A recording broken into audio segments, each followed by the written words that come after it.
Importante saber cómo voy a comunicarles a ustedes esta presentación. Espero les agrade y me puedan dejar sus anotaciones ya sea en mi correo electrónico al final por si tienen alguna duda y si no nos alcanza el tiempo de resolver sus dudas. Bien, ¿cómo es que nosotros en el hospital como laboratorio de rutina vamos a hacer o vamos a abordar en lo que es las leucemias agudas? Entonces, vamos a empezar. Eh, ¿Qué hacemos, no? Nosotros, bueno, en el momento, en las mañanas, nosotros vamos a la toma de muestras.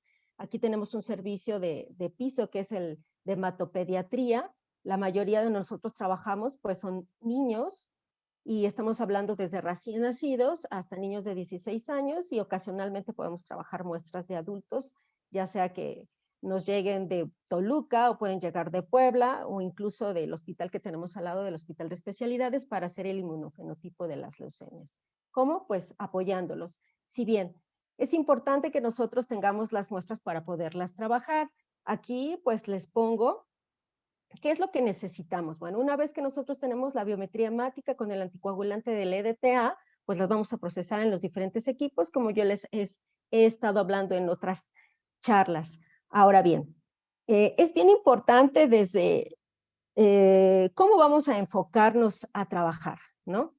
Los estados de ánimos pareciera que no influyen en el trabajo del día a día, ¿no? De las cuestiones o de la inteligencia emocional, si la toma de muestras no nos fue bien y si tenemos ahí una cuestión que nos anda molestando. Sin embargo, es empezar con toda la actitud y es importante, sobre todo, por ejemplo, en el caso de nosotros, los lunes siempre hay muchísimo trabajo, los días jueves igual, los días como los otros días, bueno, no es tanto, nos vamos a analizar más de 150 biometrías hemáticas, hay secciones, por ejemplo, que analizan más de 200 biometrías hemáticas, dependiendo si les llega pues de todos los servicios. Esta sección en la que yo estoy es especialmente para pacientes que son hemato-oncológicos, de tal manera, pues nosotras todas las biometrías hemáticas que llegan aquí en el laboratorio como tal, pues las vamos a procesar y sobre todo vamos a revisar a todo detalle los gráficos.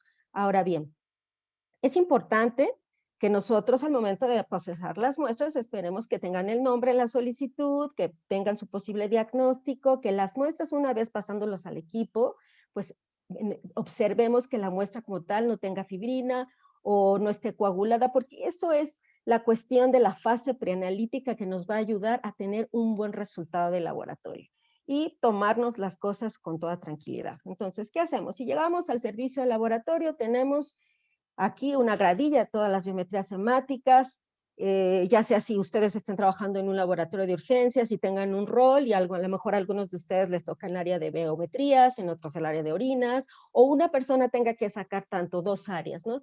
Pero es importante, bueno, ustedes que metan sus controles, los que son preanalíticos, antes de empezar su equipo, fijarnos en sus controles internos para saber que realmente su equipo esté funcionando en óptimas condiciones. Ahora bien, ya que ustedes están procesando las muestras como tal, pues yo les recomiendo que es importante que a pesar de que los equipos como tal ya tienen sistemas de modo cerrado en la cual ustedes pueden poner, por ejemplo, aquí los racks, de las biometrías hemáticas, ustedes, mientras están haciendo otra cosa, ustedes procesan como tal en este equipo, este es un equipo Sysmex XN1000, ¿no? Y en lo que ustedes a lo mejor están dando de altos en el sistema, pero es importante que en esa fase preanalítica ustedes chequen el nombre, su número de seguridad social, el tipo de diagnóstico, a qué área se va a enfocar y sobre todo tener en cuenta que su muestra como tal no esté coagulada. Entonces, ¿qué vamos a hacer? Bueno, si ustedes, hay equipos en los cuales ustedes tienen un equipo que tienen en sus pantallas que van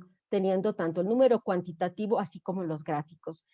Y para que ustedes vayan discerniendo de cuáles se les va a hacer el frotis, o si están en un área como la mía de hemato especial, que todos tienen que hacer los frotis de sangre periférica con base al diagnóstico que tengan la solicitud, bueno, pues ya lo habíamos platicado que es importante que ustedes revisen sus gráficos, ¿sí? Ahora bien, ¿qué pasa cuando de repente ustedes están procesando una muestra y ven esto como el ejemplo que tienen aquí? Es importante que por favor no se espanten y que digan, híjole, ¿qué va a pasar con esta muestra? Tiene muchos leucos, vamos a ver. Entonces, ¿qué es lo primero que ustedes tienen que hacer? Bueno, tienen que checar, como le había dicho, primero, pues, la solicitud de laboratorio, qué diagnóstico tiene, ¿sí? Ahora bien, el reporte que les da. Por ejemplo, en este caso, que ya lo habíamos mencionado en alguna ocasión, pues aquí tenemos como tal, pues una pancitopenia porque tenemos disminuidos lo que son, pues, lo que es el número de leucocitos, vemos, por ejemplo, el número de eritrocitos tan bajo, la hemoglobina, el número de plaquetas y sobre todo, como ya le habíamos comentado, de acuerdo a sus equipos van a presentar gráficos, que los gráficos nos van a indicar el tamaño de la célula, la complejidad de la célula, todo es por el contenido de su material genético. Por lo tanto, si ustedes observan este gráfico, aquí se observa un solo compartimiento de una población. Entonces, ¿qué quiere decir? Que el equipo está viendo, está observando o está detectando una población, en este caso de los linfocitos, por lo cual ustedes deben de saber y tener a la mano, tener en cuenta sus valores de referencia, ¿sí? Ahora, ¿qué pasa si ustedes como tal ven una muestra que tiene unos leucocitos que tienen arriba de 40,000 y sobre todo aquí tenemos una visitopenia? Entonces, por lo tanto, aquí se genera una hiperleucocitosis. Y hay equipos que no pueden detectar por el alto contenido de DNA la cuestión de estos leucocitos y pues no nos dan como tal la diferencial. Entonces, vamos a tener aquí que proceder forzosamente a realizar lo que es nuestro extendido de frotis de sangre periférica. Ahora bien, ¿qué pasa si tenemos otra muestra en donde el compartimiento es diferente en la cuestión de la distribución? ¿De quién? De la serie de los leucocitos. ¿Se acuerdan que habíamos dicho? Aquí les pongo una fotografía de una distribución normal en donde nosotros tenemos nuestros compartimientos de los 5 leucocitos que vamos a determinar: los eosinófilos, los monocitos, los neutrófilos, los linfocitos, y esto no se parece a estos compartimientos que cuando nosotros metemos la muestra como tal, pues observan a veces una o dos poblaciones, ¿sí? Esto ya lo hemos platicado en esas charlas. ¿Por qué les hago énfasis? Porque desde aquí nosotros vamos a empezar con un estudio preanalítico y seguir con el analítico para poder observar e intuir que se trata de una leucemia aguda, ¿sí? ¿Por qué? Porque para empezar nos da una sola población y si hacemos el extendido estamos observando células inmaduras. ¿Esto qué quiere decir? Blastos que vamos a observar, que tenemos la cromatina, tenemos el tamaño, la relación núcleo-citoplasma va a ser diferente, la cromatina es laxa con presencia de nucleolos. Ahora bien, es importante que hagamos nosotros varias preguntas antes de empezar a analizar lo que son las leucemias agudas en el laboratorio. ¿Qué vamos a observar? ¿No? ¿Cómo lo vamos a hacer? ¿Y de qué manera o para qué lo vamos a hacer? ¿Y cómo lo vamos a reportar? Entonces, aquí yo les pongo inicialmente una muestra de una médula ósea porque nuestro servicio, independientemente de que no tengamos la sangre periférica como tal, el hematólogo nos da sus médulas para que nosotros las tiñamos, ¿sí? Entonces, nosotros pues debemos de estar preparados en lo que vamos a hacer, como pues teniendo una buena tinción y realizar un buen extendido de nuestras biometrías hemáticas y sobre todo enfatizar en el hemograma qué es lo que estamos observando. De tal manera que aquí yo les pongo, vamos a empezar con el caso número 1 y les pongo un resumen clínico. Paciente masculino de 13 años de edad que ingresa al servicio de urgencias de pediatría, refiere cansancio excesivo, cefalea, tiene un reporte de una VH de 206,000 leucocitos. ¿Recuerdan la biometría hemática que les enseñé en un principio? A lo mejor los que ya estamos involucrados en este proceso de ver tantos leucos, pues no nos sorprende. Sin embargo, si somos principiantes o apenas vamos a iniciar en el laboratorio, es importante, primero, no tener miedo, saber qué vamos a hacer y cómo lo vamos a hacer, ¿sí? De tal manera que aquí, continuando con el resumen clínico, por lo que se solicita la valoración del servicio de hematología y se envía muestra de biometría hemática y médula ósea para su inmunofenotipo. Entonces aquí llega una solicitud de laboratorio, es del servicio de urgencias de pediatría como entrada, porque el paciente debuta, o parece ser que por los rasgos clínicos va a debutar de una leucemia aguda. Entonces, ¿qué vamos a observar? Pues una biometría hemática. Observamos, en este caso, aquí puse un ejemplo porque no tenía como tal la biometría el reporte del hemograma de 206, pero tuvimos un paciente que tenía 330.920 leucos. Entonces, vean, está una hiperleucocitosis, que es muy parecido, ¿sí? Tiene la hemoglobina baja, las plaquetas bajas, por lo tanto, hay una visitopenia y la línea de leucos está aumentada. Sin embargo, si observamos la serie de los leucocitos, enfocándome en la línea polimorfonuclear y mononuclear, vemos que están aumentadas, por decirlo así, la serie monocitoide.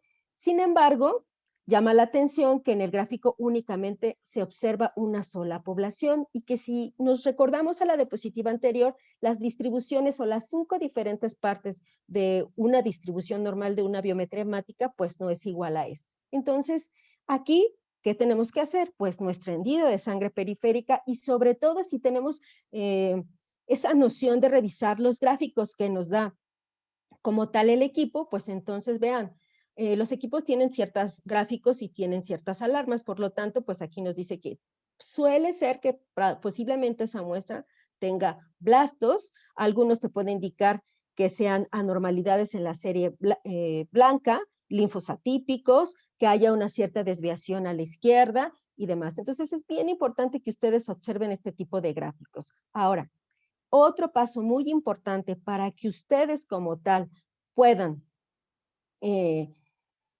hacer este tipo de análisis de leucemias agudas es que su tinción sea fundamental y que esté bien hecha. ¿A qué me refiero?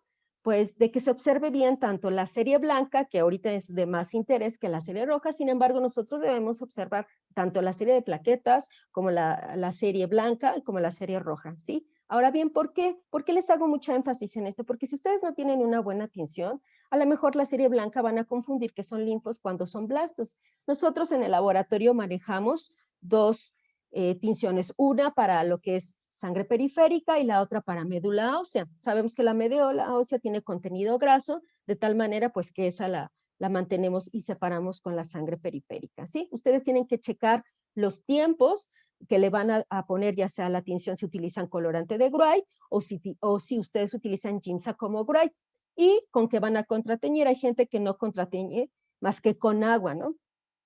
Poniendo, o otros con un buffer de fosfatos de 6.7 en pH, ¿no? Ahora bien, es importante que si siendo lunes ustedes tienen una cantidad inmensa de frotis que leer, por ejemplo aquí son más de 10, pues es que no corramos con el miedo de que tenemos tanto que leer y que no vamos a poder observar con detalles la presencia de esas células inmaduras. Recuerden que si ustedes están en un laboratorio, como en el caso de servidora de hematología especial, y en el caso de que estén en un laboratorio de urgencias, todos nos consideramos que somos cazadores de blastos. ¿Por qué? Porque dependiendo, como yo les había dicho, la solicitud y al observar su diagnóstico, si están sospechando de una fiebre en estudio o pueden sospechar de una visitopenia o de una pancitopenia, y dependiendo de las características que ustedes están observando en el hemograma y sobre todo en los gráficos y se ve orientada hacia una leucemia aguda, pues lo más probable es que su tinción debe de ser la óptima para que ustedes puedan reportar esas blastos o esas series inmaduras que van a poder observar. Por eso es que es importante que ustedes pues manejen adecuadamente cómo van a interpretar esos gráficos, que observen bien las cantidades de los hemogramas y que tengan una tinción que puedan ver la diferencia entre un linfocito y un blasto. Ahora, podemos decir, bueno, es que apenas estoy aprendiendo y voy a conocer o no sé la diferencia entre un linfo y un blasto. Aquí es muy importante que ustedes siempre, cuando estén leyendo su extendido de frotis de sangre periférica, comparen, ¿no? Comparen, es como cuando ustedes van a una plaza y van a comprarse ropa, eh, y entonces van a diferentes personas, unas grandes, unas chicas, unas que se compran una cuestión de ropas más grandes o tienen diferentes gustos. Aquí es lo que ustedes tienen que hacer cuando ustedes están observando un frotis de sangre periférica como tal. Bueno, ¿cómo está el linfocito?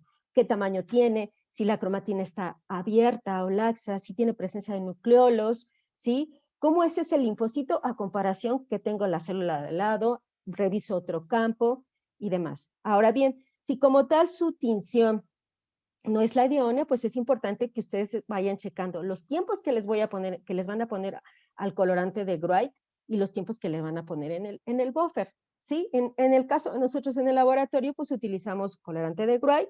A veces nosotros, por ejemplo, aquí les puse una foto porque a veces nosotros lo preparamos, es decir, lo tenemos en polvo como tal y nosotros nada más agregamos, por ejemplo, si ustedes tienen 25 gramos de ese polvo, de ese colorante de Wright, que es una mezcla de eosina, ¿no? Y azules de metileno, pues ahora tienen que ponerle el alcohol metílico que sea libre de acetona para que ustedes puedan checar sus tinciones. Ahora bien, aquí pues me tocó hacerlo porque la verdad ese día que teníamos tantísimo trabajo, pues no se veían bien los frotis con un colorante comercial. Entonces, aquí ustedes lo que tenían que hacer, pues es, por ejemplo, en el caso de nosotros, que si tienen colorante a la mano en polvo, pues van a preparar a 25 gramos de ese colorante de polvo, se le agregan de 4 a 6 litros de metanol, ¿no? Ustedes ahora sí que lo mezclan y si es importante, si tienen un baño María, pues dejándolo 2 o 3 días para que empiece a madurar,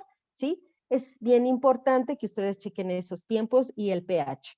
¿Sí? Ahora bien, continuando con nuestro caso, como tal, el caso número 1 que llegó un paciente, observen, nosotros tenemos la biometría hemática y estamos observando estas células.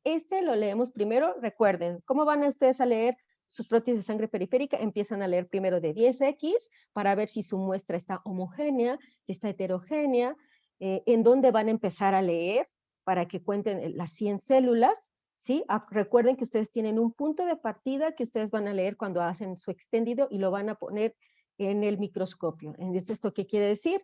Lo van a poner sobre su platina y van a poder observar. Entonces, primero a 10 para saber si es homogénea, heterogénea, si está hipocelular, si está hipercelular, y después nos vamos a ir a 40X y entonces ustedes van a poder observar, por ejemplo, en este caso, que hay unas células en la cual no se les ve el citoplasma y que se ve solamente el núcleo, y entonces ahora sí, nos vamos a las de 100. Entonces vemos que estas células como tal tienen un poco de citoplasma, tienen presencias de nucleolos y la cromatina está abierta. Vean también, en este caso nuestra tinción quedó un poco básica. ¿Por qué? Porque se ven morados. Lo ideal es que la serie roja como tal, pues que quede como rosadita o anaranjada. Sin embargo, se pueden observar aquí que hay como tal presencia de macrocitos, microcitos y en el caso de algunos esferocitos, ¿sí? Ahora bien, ¿qué pasa? Nos dan la muestra de médula ósea. La médula ósea no la tomamos nosotros, la toma el médico hematólogo y ellos como tal nos dan los extendidos para que nosotros también lo vayamos a teñir y realmente confirmemos que se trata. Ahora bien, no es de que nosotros tengamos que leer la médula ósea y darle el reporte de la médula ósea a los médicos hematólogos, no. En el caso de nuestro servicio, llegan a nosotros las tinciones o llegan los extendidos de frotis para que nosotros las tiñamos, pero es para nosotros fundamental tenerlas porque a nosotros nos llega un tubo, que es el tubo de la biometría hemática, para que ahí nosotros procedamos a hacer el inmunofenotipo. El inmunofenotipo se hace como la biometría hemática, ¿sí? Que la biometría hemática como tal para la observación del hemograma es en sangre periférica, pues como tal pueden llegar la médula ósea en un tubo de una BH y nosotros poder hacer el inmunofenotipo. Ahora bien, ¿por qué es importante como tal realizar el inmunofenotipo? Porque nosotros necesitamos ayudarle al médico para que defina, él como tal ya tiene el diagnóstico como es una leucemia aguda, puede decir, ¿por qué? Porque en cuestión clínica puede decir que es una leucemia aguda. Sin embargo, el inmunofenotipo nos va a ayudar para saber la estirpe celular a la que se está refiriendo y si ellos están sospechando, como lo vimos en el caso de la solicitud de laboratorio que es una leucemia, pues nosotros necesitamos conocer las herramientas necesarias para el diagnóstico de ellas. Por ejemplo, necesitamos primeramente la morfología, ya sea en sangre periférica, pero en lo que define como tal el diagnóstico, como en la morfología, es la médula ósea, no es tanto la sangre periférica. Anteriormente realizábamos las citoquímicas, ¿sí? Que son reacciones químicas en sitos en donde vamos a determinar la sobreexpresión de ciertas proteínas que la célula leucémica como tal, pues sobreexpresa. Por ejemplo, en el caso de una leucemia mieloide, una citoquímica importante sería la mieloperoxidasa, porque ahí la célula como tal, la célula mieloide, si estamos hablando que es ya sea una promielocítica o una M2, que lo vamos a ver adelante, que ustedes también ya lo vieron con el doctor Mario, pues entonces es importante para distinguir, en el caso de esta citoquímica, que se diferencia de una leucemia linfoblástica aguda o una leucemia mieloide aguda, ¿sí? En el caso de la citoquímica que estamos hablando de la mieloperoxidasa. Pero, por ejemplo, en el caso del ácido periódico de Schiff, que es la presencia o la sobreexpresión de glucógeno, como lo vemos aquí, pues nos va a ser indicativo de que se trate de una leucemia linfoblástica aguda. Esto es en cuestión de la clasificación de la FAB, que fue en el año de 1976, cuando le tomaron importancia a la morfología y a la citoquímica como tal. Ahora bien, sin embargo, dentro de esta clasificación, las citoquímicas importantes que llegamos a realizar, pues es la mieloperoxidasa, el ácido periódico de Schiff, la fosfatasa ácida, y las esterasas, ¿por qué? Porque cada una de ellas nos va a ayudar a identificar si son, ya sea célula, si son serie mieloide como tal, y dentro de las mieloides hay una subclasificación de esta clasificación nuevamente de la FAD, en la cual pues está ya sea para la serie roja, para la serie monocitoide, entonces es bien importante que esta sobreexpresión de proteínas que tiene esa célula blástica es lo que nosotros vamos a determinar, vamos a buscar con esta citoquímica. Sin embargo, ya quedó, en algunos lugares ya no la hacen o quedó obsoleta, y entonces nos vamos como tal a la cuestión del inmunofenotipo, que es el que vamos a revisar el día de hoy. Ahora bien, conforme vamos avanzando en la cuestión de cómo vamos a poder identificar el pronóstico de estas leucemias, pues han surgido varias técnicas, por ejemplo, los cariotipos en la biología molecular, también la secuenciación. Entonces, no nada más nos vamos a quedar con la cuestión morfológica, sino tenemos que ir avanzando de acuerdo a las clasificaciones que les mostraron los médicos, cómo vamos cambiando de la morfología a la citoquímica, al inmunofenotipo, y después como tal a lo que es involucrarnos a la biología molecular. Entonces, la técnica tenemos, en el caso, cómo vamos a revisar tanto la sangre periférica y la médula ósea, ya sea por morfología. Sin embargo, estas muestras se pueden trabajar para citogenética, para inmunofenotipo y para biología molecular. De tal manera, en el caso de la morfología, podemos utilizar las tinciones como ¿qué? Como la Gray, Ginza como Gray, o tinción de Meigrangel-Ginza. Ahora bien, esta prueba sí tiene una sensibilidad pues muy bajita, que es 1 por 10 a la 2, y nos ayuda adentro a la clasificación de la FAB. En la cuestión de citogenética, que vamos a utilizar como tal el cariotipo, o vamos a utilizar otra técnica que ustedes ya la han escuchado, que es el FISH, en donde vamos a encontrar anomalías específicas de alteraciones cromosómicas de diferentes estirpes mieloides, que pueden tratarse de ya sea mieloide o ya sea linfoblástica, y su sensibilidad va a ir aumentando de tal manera que nos va a ayudar a la clasificación citogenética en los grupos pronóstico. Ahora bien, el inmunofenotipo. Aquí el inmunofenotipo es muy interesante porque lo que vamos a hacer es que vamos a detectar ese estirpe celular, ya sea de B, si es de T o si es mieloide, y cómo la vamos a determinar, pues mediante su expresión diferencial de antígenos. ¿Esto qué quiere decir? La célula como tal tiene epítopos o determinantes antigénicos que nosotros lo vamos a identificar en la membrana mediante ¿qué? Mediante anticuerpos monoclonales, para que nosotros podamos meter esas muestras, teñirlas, y entonces podamos utilizar un equipo que se llama citómetro de flujo, ¿sí? Ahora, ¿por qué es importante? Porque nos ayuda a la clasificación inmunológica, es decir, caracterizar a las células, y nos va a ayudar también a un refuerzo para identificar alguna alteración en las leucemias agudas mieloides. Y sobre todo, pues la biología molecular, donde vamos a utilizar PCR, la secuenciación, y si ven, cada vez vamos dando un salto mayor para ver la sensibilidad. ¿Esto qué quiere decir? Esta sensibilidad nos puede ayudar a identificar, como había dicho el doctor Mario, objetivos terapéuticos o dianas terapéuticas para que el paciente pues les vaya mucho mejor en ese tratamiento.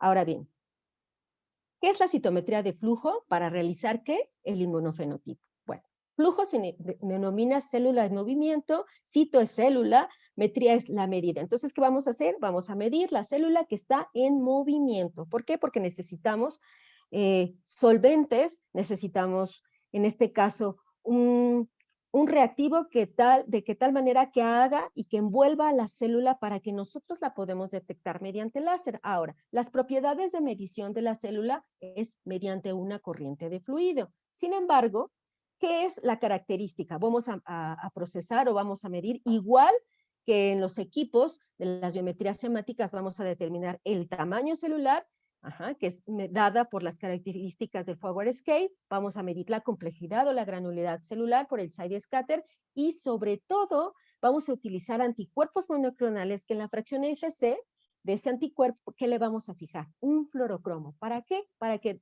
nosotros mediante la luz vamos a emitir esa fluorescencia y entonces el equipo como tal lo pueda detectar.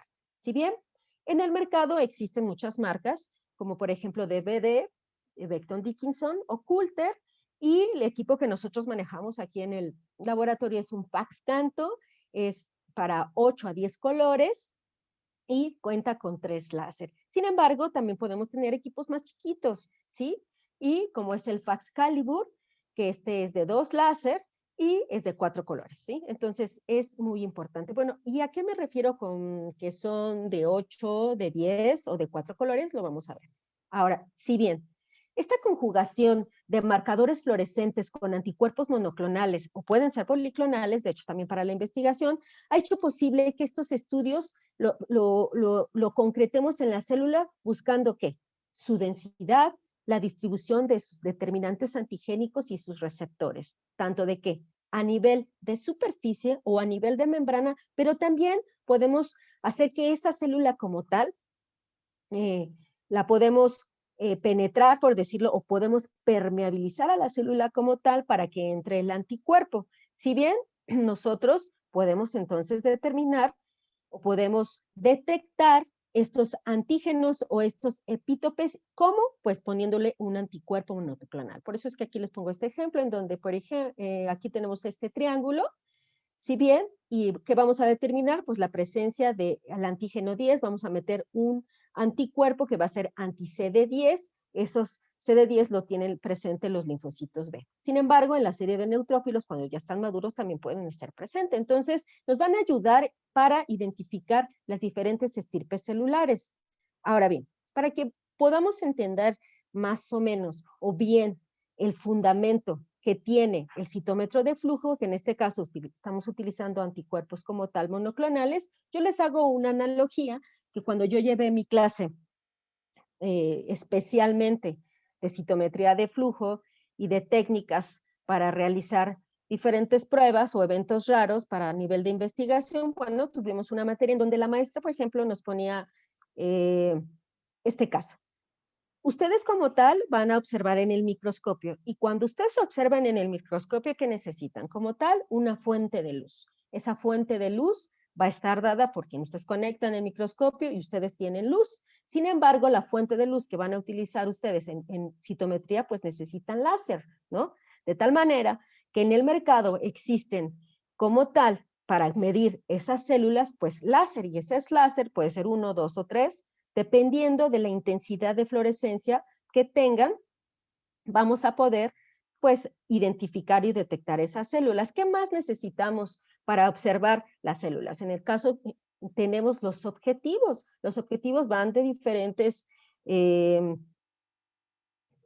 ¿cómo le podemos decir? Van de diferentes resoluciones en la que vamos a ver de 10x, de diferentes aumentos, de 10 a 40, algunos tenían de 15, ¿no? 10, 15, 20, algunos 40, porque lo que vamos a hacer aquí es que vamos a ir viendo en aumento las células. En el caso de un citómetro de flujo como tal, pues vamos a tener integrado filtros, lentes, detectores que van a incidir que necesitamos una muestra, así como nosotros metemos como tal un portaobjetos para poder observar con una fijación de un tejido, que en este caso es sangre periférica o médula ósea, nosotros vamos a tener en un tubo muestras ya sea de sangre periférica o de médula ósea y ahí vamos a fijar tanto las células y vamos a poner una mezcla de anticuerpos monoclonales y la vamos a meter a un tubo y que mediante esa luz, que es ese láser, vamos a poder detectar. Esos detectores, así como los objetivos, como tal, pues entonces van a emitir una cierta cantidad de luz y entonces vamos a emitir una cierta longitud de onda y vamos a poder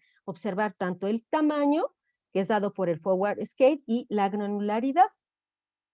De tal manera que, pues teniendo los conceptos como tal de tamaño, que es dispersión frontal, porque es como vamos a ver la célula, y dispersión lateral, que es lo que va a ver la granularidad o la complejidad de la célula, pues nosotros podemos detectar de qué estirpe celular se trate. Ahora bien,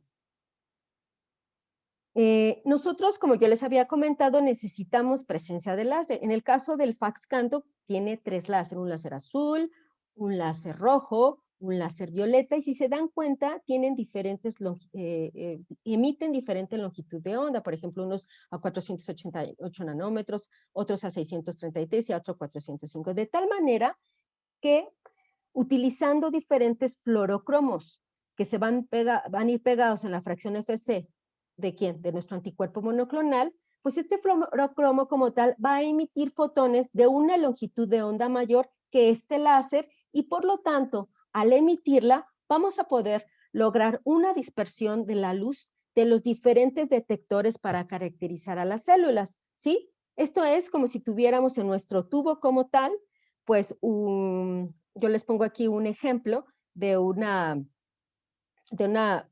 bote, ¿no? O una tina como tal, de muchas pelotas, en donde todas esas pelotas, imagínense que sean la médula ósea, y que cada médula ósea son de diferente estirpe celular, o sea, cada célula es de diferente, una que pertenece a la serie roja, otra a la serie plaquetaria, otra a la serie polimorfonuclear, otro mononuclear. ¿Y cómo la podemos identificar? Mediante anticuerpos monoclonales que van a ser pegados por un fluorocromo, y dependiendo de esa misión y esos láser que tenemos incluidos en ese citómetro, es como vamos a poder detectar. Y ahorita les voy a poner un ejemplo.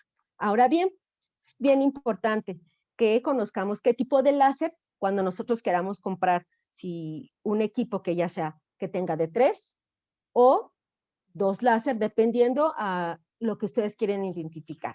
Y pues yo nada más les pongo aquí un chiste, ¿no? Que me encontré la otra vez, que me mandó un mensaje que dice: voy a crear un láser que dé felicidad y alegría a todo el mundo. Ese ya existe, y ese láser besa, ¿sí?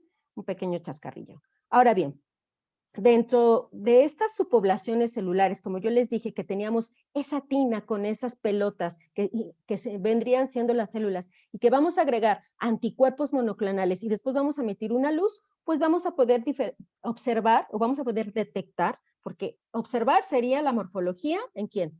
En un microscopio, y detectar tamaño, granularidad, presencia de fluorocromos y demás, que podemos medir 10 parámetros, ya sea a nivel de membrana, a nivel intracitoplasmático, a nivel adherencia, pues vamos a ver diferentes subpoblaciones celulares que nos da esto en el citómetro, ¿sí? Nos da la identificación de linfocitos como tal, la identificación de monocitos, la identificación de series granulocíticas y sobre todo la identificación de detritos o plaquetas, ¿sí? Mediante el tamaño y la granularidad.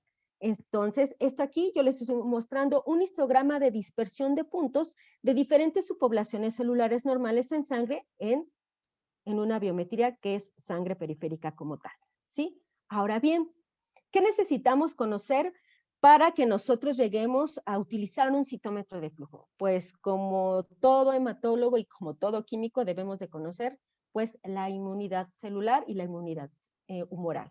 Entonces, ¿esto qué quiere decir? Que dentro de la inmunología existe una heterogenicidad celular en el sistema inmune, de tal manera que debemos de conocer que tenemos linfocitos que son CD4, CD8, NK, NKT, linfocitos B y las diferentes series leucocitarias, y que todos ellos se van a poder marcar mediante un anticuerpo que es el CD45. El CD45 es un marcador que nos marca todos los leucocitos, de tal manera que es bien importante cuando nosotros vamos a hacer inmunofenotipos que metamos este anticuerpo monoclonal, porque nos va a ayudar a distinguir de la serie roja, de la serie plaquetaria, pues los que son los leucocitos. Y dentro de esos CD45, pues cuáles vamos a reconocer que se pueden medir inmunidad celular, por ejemplo, los linfocitos T, pues tenemos que los vamos a marcar con CD2, ¿sí? Los linfocitos B los vamos a marcar que son exclusivos de la serie de los estirpe B, los monocitos con CD14 y los neutrófilos con CD15. Y así, el CD3 también es muy importante y está presente en los linfocitos T. Entonces ya tenemos dos marcadores para T, que sería el CD2, el CD3 y siguen siendo CD45. ¿Sí? Y otro dato importante es que las células NK van a expresar un determinante, un epítope que es el 56. Entonces vamos a marcarlo con CD56 y de tal manera nosotros conociendo esta heterogeneidad celular, entonces en ese caldo o en ese bote que yo les puse de esas pelotas, ya identificando cuáles vamos a ir separando, cuáles son las de B, cuáles son las T, cuáles son las NK, entonces nosotros vamos a poder dar una caracterización celular mediante este inmunofenotipo, de tal manera que, fíjense, yo hace rato les mostré un histograma de una sangre periférica. Ahora bien, yo les muestro aquí, que es bien padre, bueno, a mí me gusta mucho, este histograma en una médula ósea. Y como siempre debemos de partir de lo normal a lo patológico. Y aquí vemos una médula ósea normal. Entonces vean cómo la distribución de las diferentes líneas o estirpes celulares pues están separadas. Y a ustedes, por ejemplo, a mí me enseñaron que en el caso de la serie granulocítica, vean cómo se ve aquí una P con un chipotito, ¿no?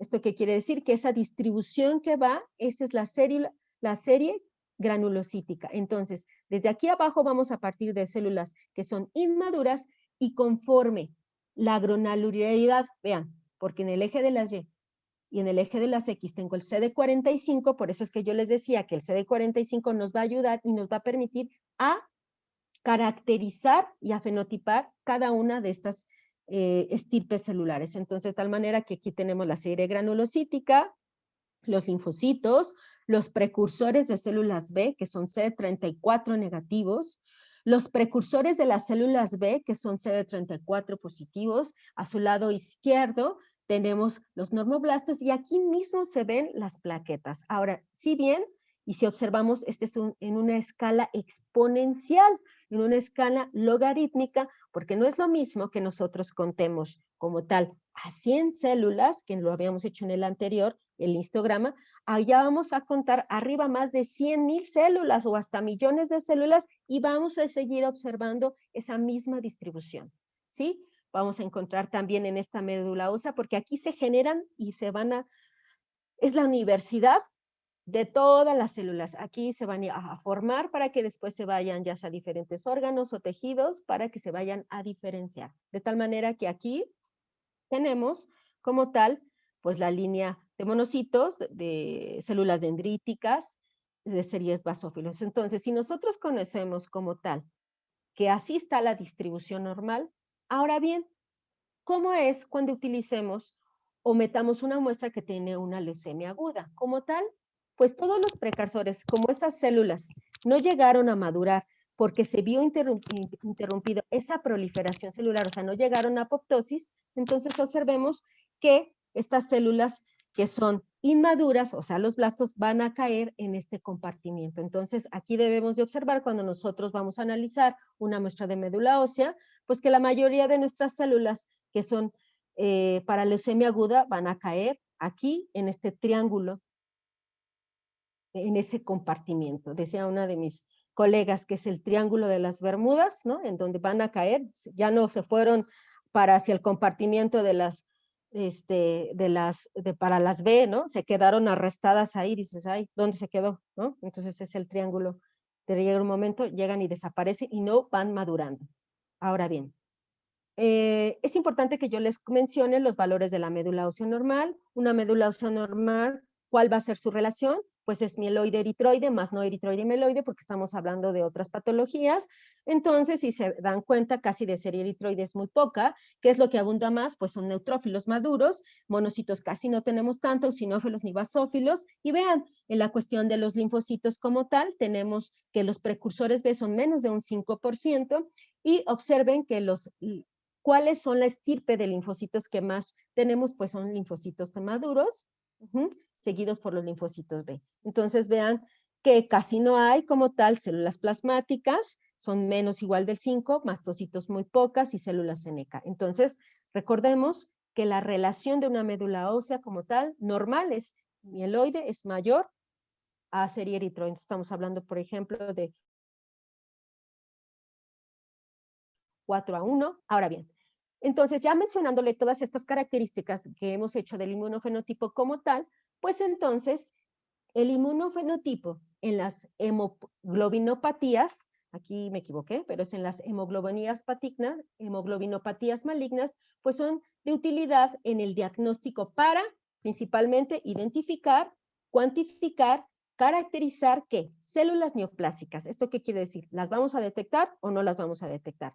Para clasificación, identificación de líneas celulares, estadios madurativos, screening de algunas alteraciones cromosómicas y también la evaluación pronóstica y sobre todo la monitorización del tratamiento por un término que se le conoce como enfermedad mínima residual. ¿Esto qué quiere decir? Una vez que el paciente como tal ya recibió la quimioterapia, seguido después de un mes hay que verificar en la médula ósea si hay con esa quimioterapia o si hubo una remisión de esas células neoplásicas y poder identificar si es que no hubo remisión, cuál es la cantidad, o es lo que vamos a hacer en citometría, cuál es la cantidad que debemos de detectar para que monitoricemos ese tratamiento. Ahora bien, en la literatura también marcan estas o mencionan estas aplicaciones.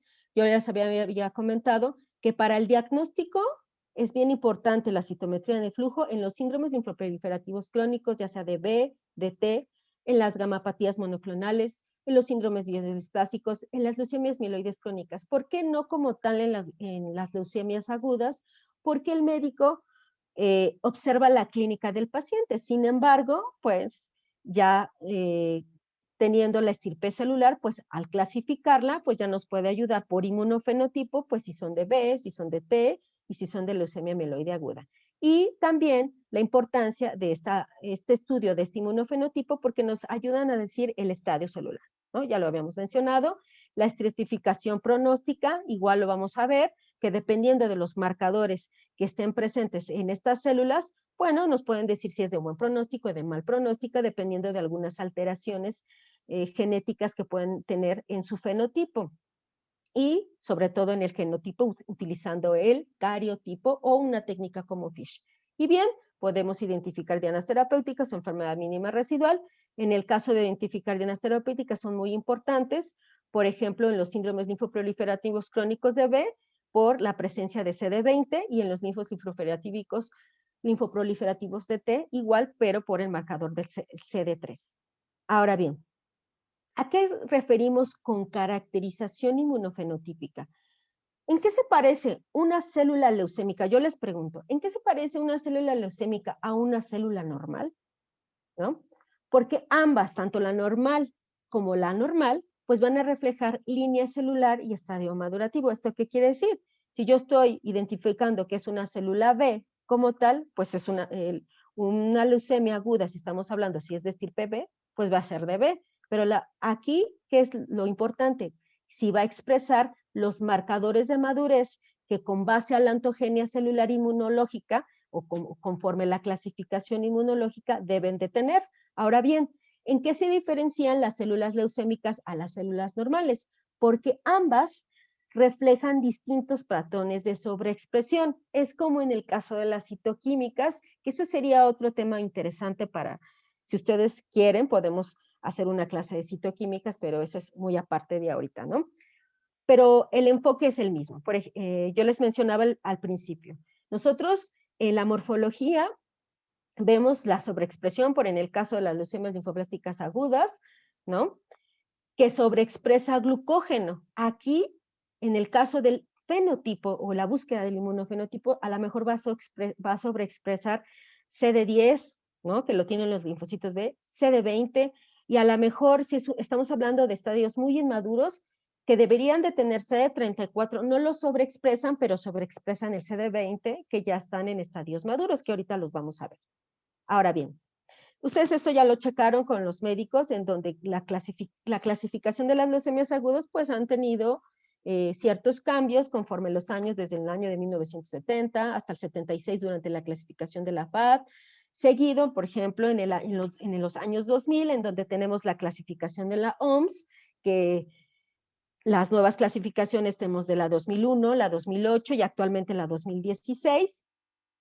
Más sin embargo, para nosotros en el laboratorio de hematología especial con los médicos hematólogos, pues es de gran utilidad la clasificación de la FAB, ¿no? Mediante esa caracterización inmunológica, pues podemos decir si se trate, por ejemplo, en el caso de las leucemias linfoblásticas agudas, si es de B o de T, y si es mieloides, podemos distinguir mediante la expresión de los marcadores, si es una M0, una M1, M2, M3, M4, que lo vamos a ver a continuación. Entonces, en resumen, aquí les tengo. ¿Cuál es la importancia? Bueno, la FAB, en el año de 1976, ¿qué le importaba? O le importa la morfología, la citoquímica, dentro de la clasificación de las leucemias linfoblásticas agudas, si es L1, si es L2, si es L3, y dentro de la clasificación de las leucemias mieloides, que va de M0 a M7. Y dentro de esta clasificación consideraban que la médula debería de tener, o se consideraría una leucemia aguda, siempre y cuando tuvieran blastos mayor del 30%. Sin embargo, ahora eso ya no es así. Dentro de las clasificaciones de la OMS, que son a partir del 2008 y 2016, la presencia de blastos que debe de tener en una médula ósea debe de ser arriba del 20%. Entonces, si ustedes recuerdan el gráfico o el histograma que yo les puse de los compartimientos de la médula ósea, en donde yo les puse un triángulo, ahí nosotros vamos a cuantificar cuántas células inmaduras y nosotros como tal estamos identificando por cuantificación, porque vamos a hacer un círculo o vamos a hacer ese triángulo que se le llamamos un gate o vamos a abrir una puerta en donde nosotros como tal vamos a identificar esas células, pues esa cantidad debe de ser arriba de 20, arriba del 20%, 20 o igual, ¿no? Y bien, dentro de la clasificación del grupo europeo, que es la clasificación inmunológica, tenemos en el año de 1995, en donde ellos aquí utilizan el inmunofenotipo para distinguir las estirpes de linfoblástica aguda, mieloblásticas agudas y bifenotípicas. ¿Esto qué quiere decir? Que pueden tener combinación de los dos. Y la importancia de la OMS, que es la que actualmente pues utilizamos y le da importancia para los tratamientos, para los objetivos terapéuticos y las dianas, utilizan la clasificación de leucemias linfoblásticas de B, de T, y sin embargo, como ustedes lo vieron con los demás médicos, le hacen énfasis a las alteraciones citogenéticas o alteraciones moleculares que pueden tener esa clasificación de leucemias mieloides agudas y utilizando que el cariotipo y la biología molecular. Pero, desafortunadamente, no en todos los laboratorios o algunos sectores de salud de nuestro país, pues no contamos con técnicas. En el caso en donde yo trabajo, pues no contamos con FISH, únicamente contamos con cariotipo. Habrá otras unidades que cuenten con secuenciación, lo que hace más importante buscar dianas o objetivos terapéuticos para ayudar al paciente y que, ¿no?, sus tratamientos pues sean más dirigidos. Sin embargo, pues no, si no tenemos en este caso, por ejemplo, en el lugar donde yo trabajo, eh, pues esas técnicas moleculares que puedan decirnos esas dianas o esos objetivos terapéuticos o esas dianas terapéuticas, pues entonces debemos de utilizar estas herramientas como es el citómetro de flujo para poder decir o acercarnos más hacia la estirpe y poder buscar en la literatura en cuestión de citometría de flujo, si hay correlación en algunos marcadores que estén sobreexpresados, alguna alteración genética, como lo vamos a ver a continuación. Entonces, esta clasificación morfológica, ustedes ya la vieron, las leucemias linfoblásticas agudas, tenemos que va desde la L1, blastos regulares, L2, blastos heterogéneos, L3, blastos grandes y los que están teñidos. Entonces, es bien importante que estos los observemos en médula ósea como tal. Ahora, con base a la ontogenia de los linfocitos B, que es lo que yo les voy a dar aquí, la cuestión de los inmunofenotipos, pues vean, empezamos que un linfocito B, ¿no? Para llegar lo que es una célula plasmática como tal, pues antes tuvo que pasar por una infancia, ¿no? Una infancia en cuestión en una médula ósea y tenemos tanto células pro-B y las pro-B van a expresar CD34, esta enzima que es la TDT, van a expresar CD22, ¿sí? Y conforme va la célula madurando para los diferentes estadios, que es el estadio 1, el estadio 2, el 3, el 4 y sucesivamente, pues vamos a tener diferentes marcadores. En el caso del estadio 1, pues seguimos expresando CD34, TDT, que es una enzima, que es lo que hace es que va a desdoblar al DNA y los vamos a tener en estadios muy inmaduros, es el CD10, que va a ser muy brillante en este estadio, el CD22, y si se dan cuenta, ¿cómo lo podemos identificar cuando son estos estadios? Con el CD45. Y conforme la célula va madurando, como tal, ¿esto qué quiere decir? Se va haciendo mucho más brillante porque va siendo más madura. Sin embargo, cuando la célula como tal la vamos a identificar que es inmadura, pues ese CD45 ya no se va a observar tan brillante en el caso del inmunofenotipo. Y así, por eso es que necesitamos conocer que, por ejemplo, en el estadio 2, pues va teniendo 10, pero va ganando 20, y va teniendo inmunoglobulina de membrana, después de intracitoplasmática. En el estadio 3, igual, ya no vamos a tener la presencia de CD34 ni de TDT de esta enzima, vamos teniendo CD20 y el CD22 lo vamos a tener presente en toda la ontogenia. Y el CD19, la diferencia es que en las muy, muy, muy inmaduras no está presente, pero sí está presente el CD22. Y así, esto conocer los determinantes antigénicos que contiene cada una de nuestras células desde inmadura a madura nos va a ayudar en saber cómo vamos a determinar esa estirpe celular. Ahora bien, que esto es lo que nos interesa para citometría de flujo, fíjense. Aquí tenemos las rojas que son las pre-pre, que son las muy tempranas, inmaduras, y ya la célula como tal inmadura. Nosotros necesitamos hacer un histograma en el cual nosotros en el eje de las X, ¿qué es lo que nos interesa saber? En este caso, vamos a hablar de las leucemias linfoblásticas agudas que pudieran ser o que son de D. Ajá, y entonces, ¿qué necesitamos? ¿Qué marcador necesitamos? El CD19. Entonces, seleccionamos como tal este CD19, que nos va a decir que son células B, y como tal, para saber esta clasificación o esta caracterización de inmadurez, pues le vamos a meter un marcador como es el TDT y el CD10. De tal manera, vean, que aquí, si nosotros lo checamos este histograma y lo hacemos por cuadrantes, ¿esto qué quiere decir? Que dividimos este cuadrado en 4 partes, entonces, en el extremo superior derecho vamos a observar a las rojas. ¿Y estas rojas qué quiere decir? Que tenemos a las células muy, muy inmaduras, que serían las pre-PB. ¿Qué quiere decir? Que tienen TDT y que también tienen CD10. Sin embargo, tenemos otras células, que son las células verdes, en las cuales ya no tienen TDT, que serían las pre-B. Y las amarillas, que ya no, tampoco lo tienen, pero tienen la expresión de CD10. Y entonces ya las moradas ni tienen ni TDT ni CD10. Entonces, si se dan cuenta, conforme la célula, es como un gusanito que se ve aquí. Conforme la célula va madurando, tiene marcadores que al principio van a expresar y que al final lo pueden expresar algunos porque le dicen soy CD19, soy DB, pero ya no soy tan inmadura, ahora ya me volví madura y por lo tanto voy a tener ese marcador que es CD20, ¿sí? Lo vemos en este caso. Vamos a jugar ahora con CD10 y CD20, que es muy importante porque desde aquí nos dice si son ya sea o pre-B o B madura. Entonces, vean, aquí las células pre-B, que son las muy inmaduras, tienen únicamente CD10. Las verdes, que son pre-B, van a ir ganando ese CD20 porque ya están madurando. Y conforme tienen aquí más madurez, entonces la célula sigue teniendo CD10, pero va ganando CD20. Y de tal manera, cuando la célula como tal ya es madura, entonces va a ganar CD20. Entonces, si se dan cuenta, es como un gusanito así. Y ustedes tienen que observar ese caminito. Pero, ¿qué pasa, por ejemplo, en las leucemias? En las leucemias agudas, este es de una muestra de una médula ósea normal, que debemos observar ese camino.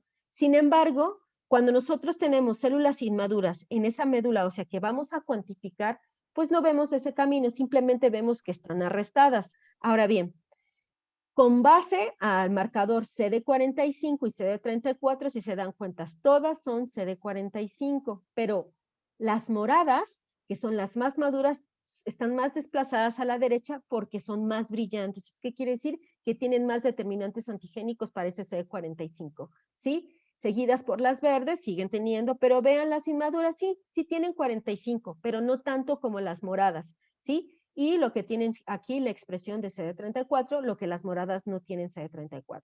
Ahora bien, con CD22 habíamos dicho que con base a la diapo anterior habíamos comentado que las CD22 están presentes pues en toda la ontogenia celular, pero las células inmaduras lo van a sobreexpresar más. Entonces, es por eso que nos ayuda a identificar el inmunofenotipo en las diferentes estirpes celulares. Y en resumen, bueno, se tiene que la clasificación inmunofenotípica de las leucemias agudas, de la linfoblástica, de precursores B y de precursores T, según esta clasificación inmunológica nos muestra en esta tabla. Entonces, para las B, habíamos dicho que con base a la ontogenia celular podemos tener ProB o B1, la común, que sería la B2, la pre-B y la B. Entonces, vean la expresión de los marcadores. Las muy inmaduras tienen presente CD19, CD79, el 22, pero no están presentes ni el CD10 ni las inmunoglobulinas, tanto de membrana como citoplasmáticas, ¿sí?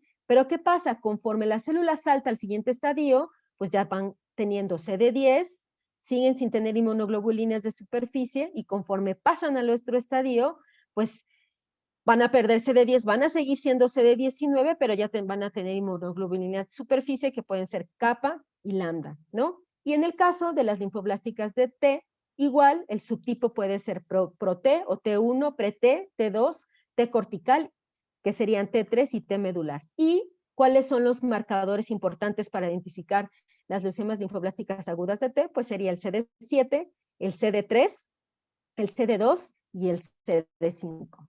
Ahora bien, dentro de estos paneles, yo les hablé de las leucemias linfoblásticas agudas, sin embargo, existen los paneles de clasificación de las leucemias mieloides agudas, en donde aquí la caracterización vamos a meter la mieloperoxidasa, el CD13, el CD33, el CD65, el CD117, y estos no son específicos. ¿Eso qué quiere decir? Porque estos, tanto el TDT, que les había dicho que es una enzima, nucleotidiltransferasa, este TDT está presente únicamente en células muy inmaduras, que pueden estar presentes tanto en leucemias linfoblásticas agudas como en las mieloides, igual que el 34, el HLA-DR, ¿sí?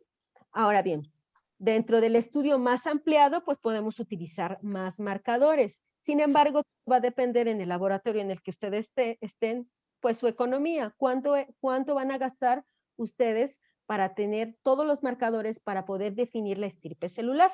¿Sí?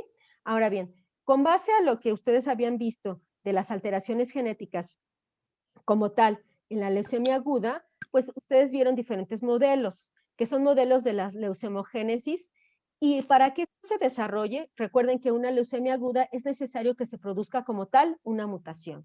Y en algunas literaturas encontramos que pueden existir mutaciones que aumentan la proliferación y supervivencia celular, que activan diferentes proteínsinasas que tienen que ver con la mutación BCR-ABL, que es una proteína de fusión como la 922, ¿sí? Mutaciones como el FL3, el JAK y el R, que eso ustedes ya lo vieron. Existen otras mutaciones como de clase 2 que se les llama o van enfocadas a un efecto en el bloqueo de la diferenciación, estas mutaciones en factores de transcripción. Entonces, ¿qué quiere decir? Que podemos encontrar translocaciones cromosomas en el 15-17, lo que es la proteína de fusión, que es el PLMR-alfa, y así otras mutaciones. Sin embargo, por ejemplo, también en algunas alteraciones en el ciclo celular y bloqueos en la apoptosis, porque la célula como tal no puede llegar a este ciclo o no se muere como tal, porque son inmortales, pues tenemos mutaciones NPM1 y mutaciones P53. Sin embargo, si ustedes buscan en la literatura, algunas mutaciones las podemos observar en su morfología.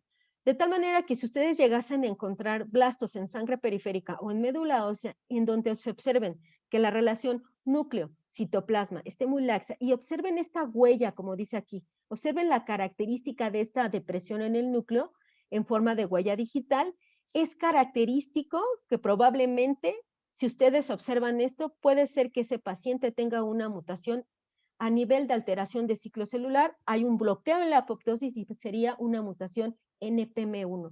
Por eso yo les decía que es bien importante conocer estas herramientas, pero sobre todo que no las dejen por separado. Aquí en el abordaje de las leucemias agudas en el laboratorio, ya no en clínica. En el laboratorio nosotros tenemos que integrar todas las pruebas, que es decir, tanto la morfología, si es en el caso de la citoquímica, si es en el caso del inmunofenotipo y la cuestión del cariotipo como tal.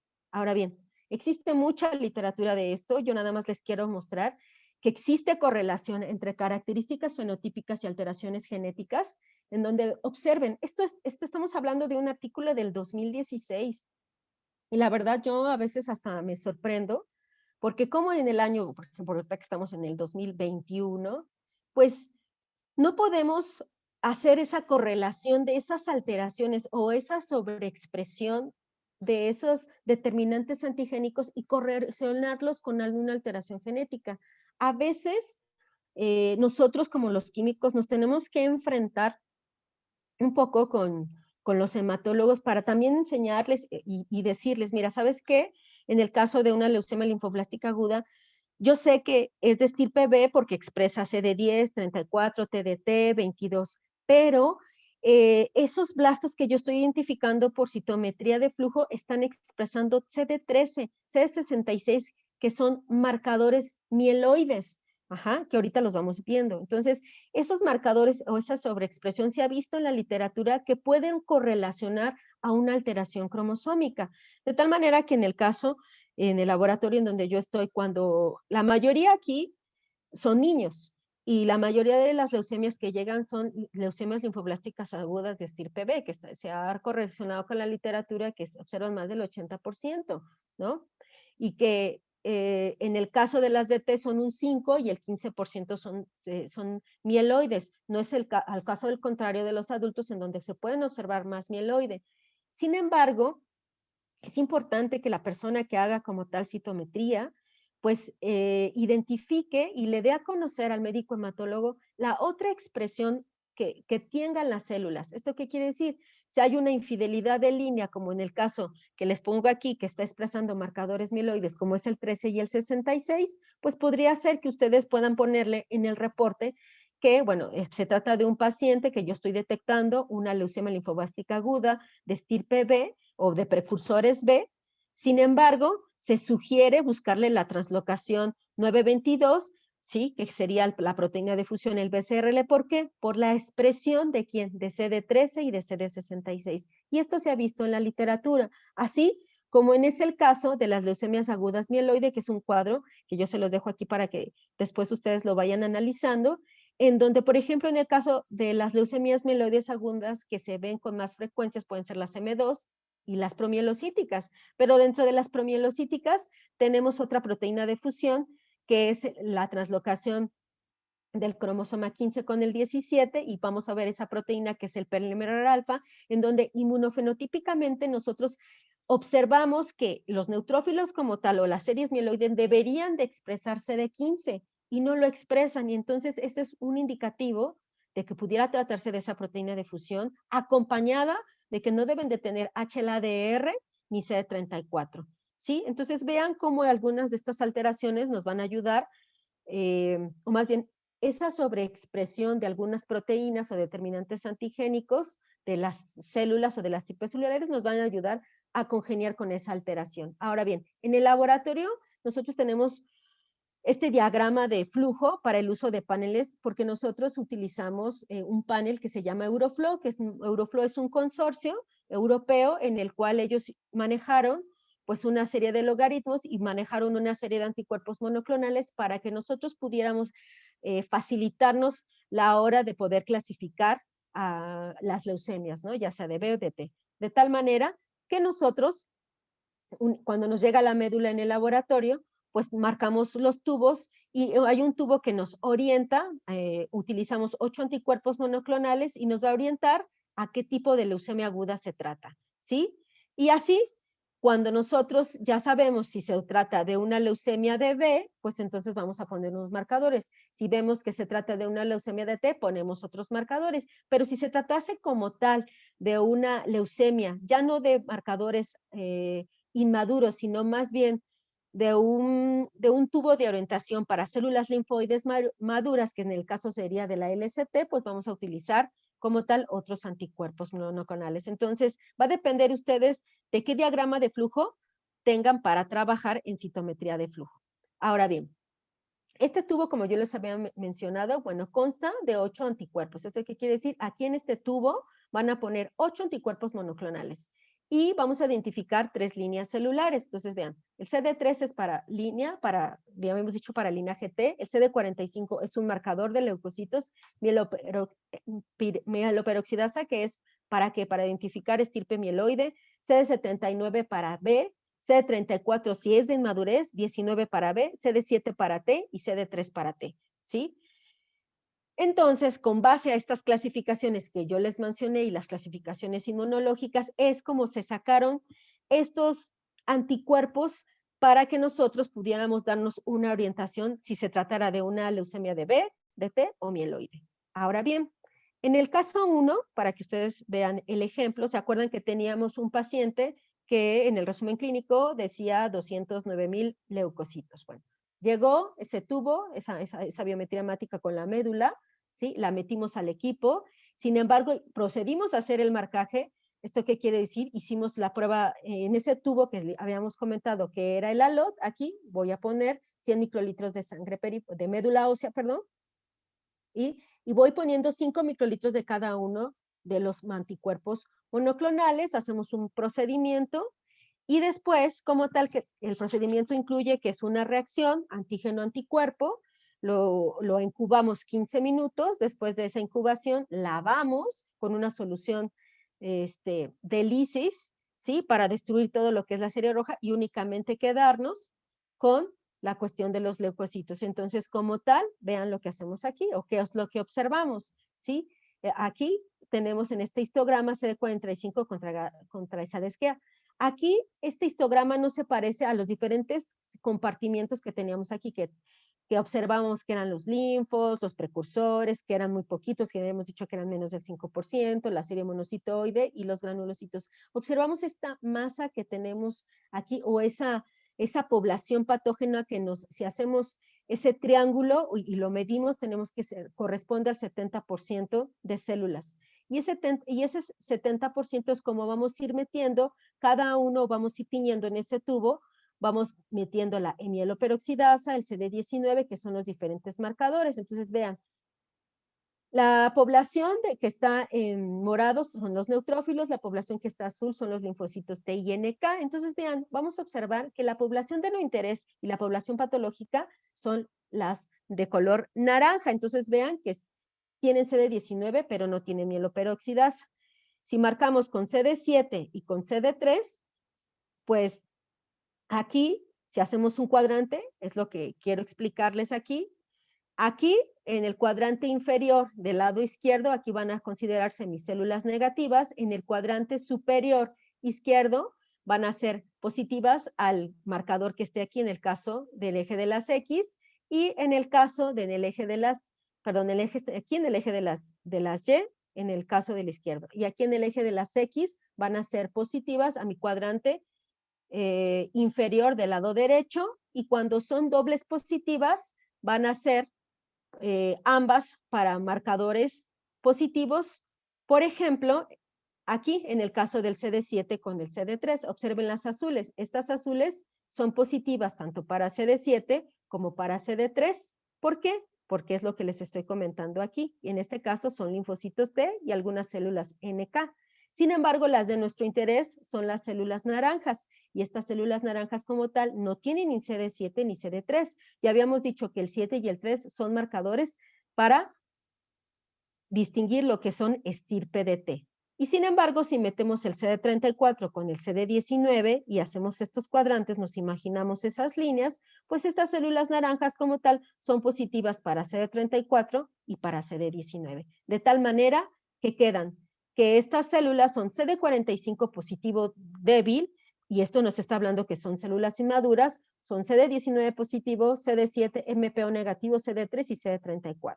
Entonces, yo les pregunto a ustedes, ¿cuál es el linaje de la población patógena? ¿Será una B, será una T o será una mieloide? ¿Cuáles creen que sea? Pues estamos hablando de una célula B. ¿Por qué? Entonces, esas leucemias, habíamos dicho que la población es del 70%, y por lo tal, pues entonces, y por lo tanto, pues vamos a montar otros marcadores para que nos digan la caracterización inmunológica. Y para la caracterización inmunológica tenemos otros marcadores. Aquí existe, dentro de la caracterización de la maduración normal de las células B, la expresión o la sobreexpresión de diferentes marcadores. Entonces, vean, habíamos hablado de que la ontogenia de las linfocitos B, que empezamos del estadio 1, estadio 2, 3, 4 y 5, que es lo mismo que vimos hace rato, pero con marcadores. Vean, observen cómo en el estadio muy temprano van a tener la presencia de CD34, seguida por TDT, ¿sí? Y vean que no tienen CD19, lo que le habíamos dicho que eran las ProB. Pero ¿qué pasa si saltamos al siguiente estadio? Ah, ya tenemos CD10, ¿sí? El CD34 va a ir disminuyendo, ¿sí? Vamos a tener CD19. TDT también lo vamos a seguir teniendo. Entonces vean cómo también tienen la presencia de CD38, que cuando la célula es muy madura, en este caso de una célula plasmática, podemos decir que pueden tener CD38, ¿sí? Ahora bien, pero conforme vamos saltando de estadio, vamos a ir pidiendo marcadores y vamos a ir ganando otros. Por ejemplo, en el estadio 3, que son de las pre-B, que son de las que la mayoría de las leucemias en los niños son pre-B, vean, vamos a ir teniendo la expresión de CD19, seguido por CD10, el 34, pues es muy poco, casi no lo vamos a ir teniendo, la expresión de CD20 va a ir aumentando, y las inmunoglobulinas, vean cómo conforme va madurando la célula va teniendo tanto las inmunoglobulinas de superficie y que serían kappa y lambda, ¿sí? Entonces, este esquema es representativo de la secuenciación de expresión antigénica que se observa durante la maduración de precursores B en la médula ósea normal a un linfocito B maduro. Entonces, esto nos va a ayudar. ¿Por qué?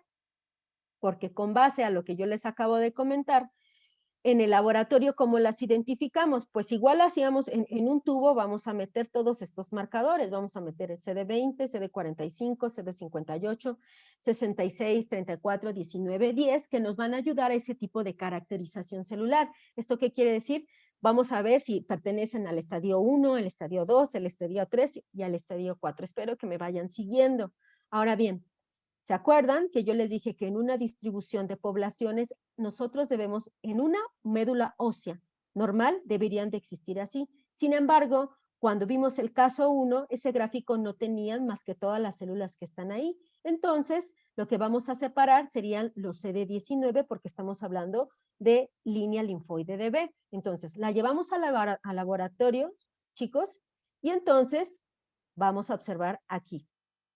Vean, tenemos como tal el CD45, que es nuestra población, como ya les había dicho, que era patógenas del 70%, y vamos viendo cada uno de los marcadores. CD22 con CD19, aquí nos dice, si hacemos los cuadrantes que yo les había comentado, son positivos para CD22 y CD19. Aquí, al igual que cuando ustedes meten controles positivos y controles negativos, igual cuando vamos a caracterizar y vamos a identificar estirpes celulares por inmunofenotipo, también debemos de meter controles. Pero ¿cuáles serían en este caso nuestros controles? Pues nuestras propias células que no son patológicas en el caso de los neutrófilos y linfocitos de esta paciente, ¿no? Porque lo que estamos buscando y lo que hay un arresto en la maduración, en este caso sería de las células B, y estamos viendo blastos tanto en sangre periférica como en médula ósea. Entonces vean que son CD34 positivos, ese CD34 la expresión es heterogénea. ¿A qué se le llama heterogénea? Porque se ve difusa. Si se viera de un solo bloque, por ejemplo, como un círculo aquí, pues sería que no es heterogéneo, sino al contrario es homogéneo, entonces se ve, hay una dispersión. Aquí el 34 con el CD38, ¿esto qué quiere decir? Que son positivas para 34 y 38, y aquí en el caso de la enzima TDT, que es muy inmadura, ¿qué quiere decir? Que son positivas para TDT. Y vean, aquí es muy interesante porque presenta un marcador mieloide, el CD13, el 13, el 33, el 64.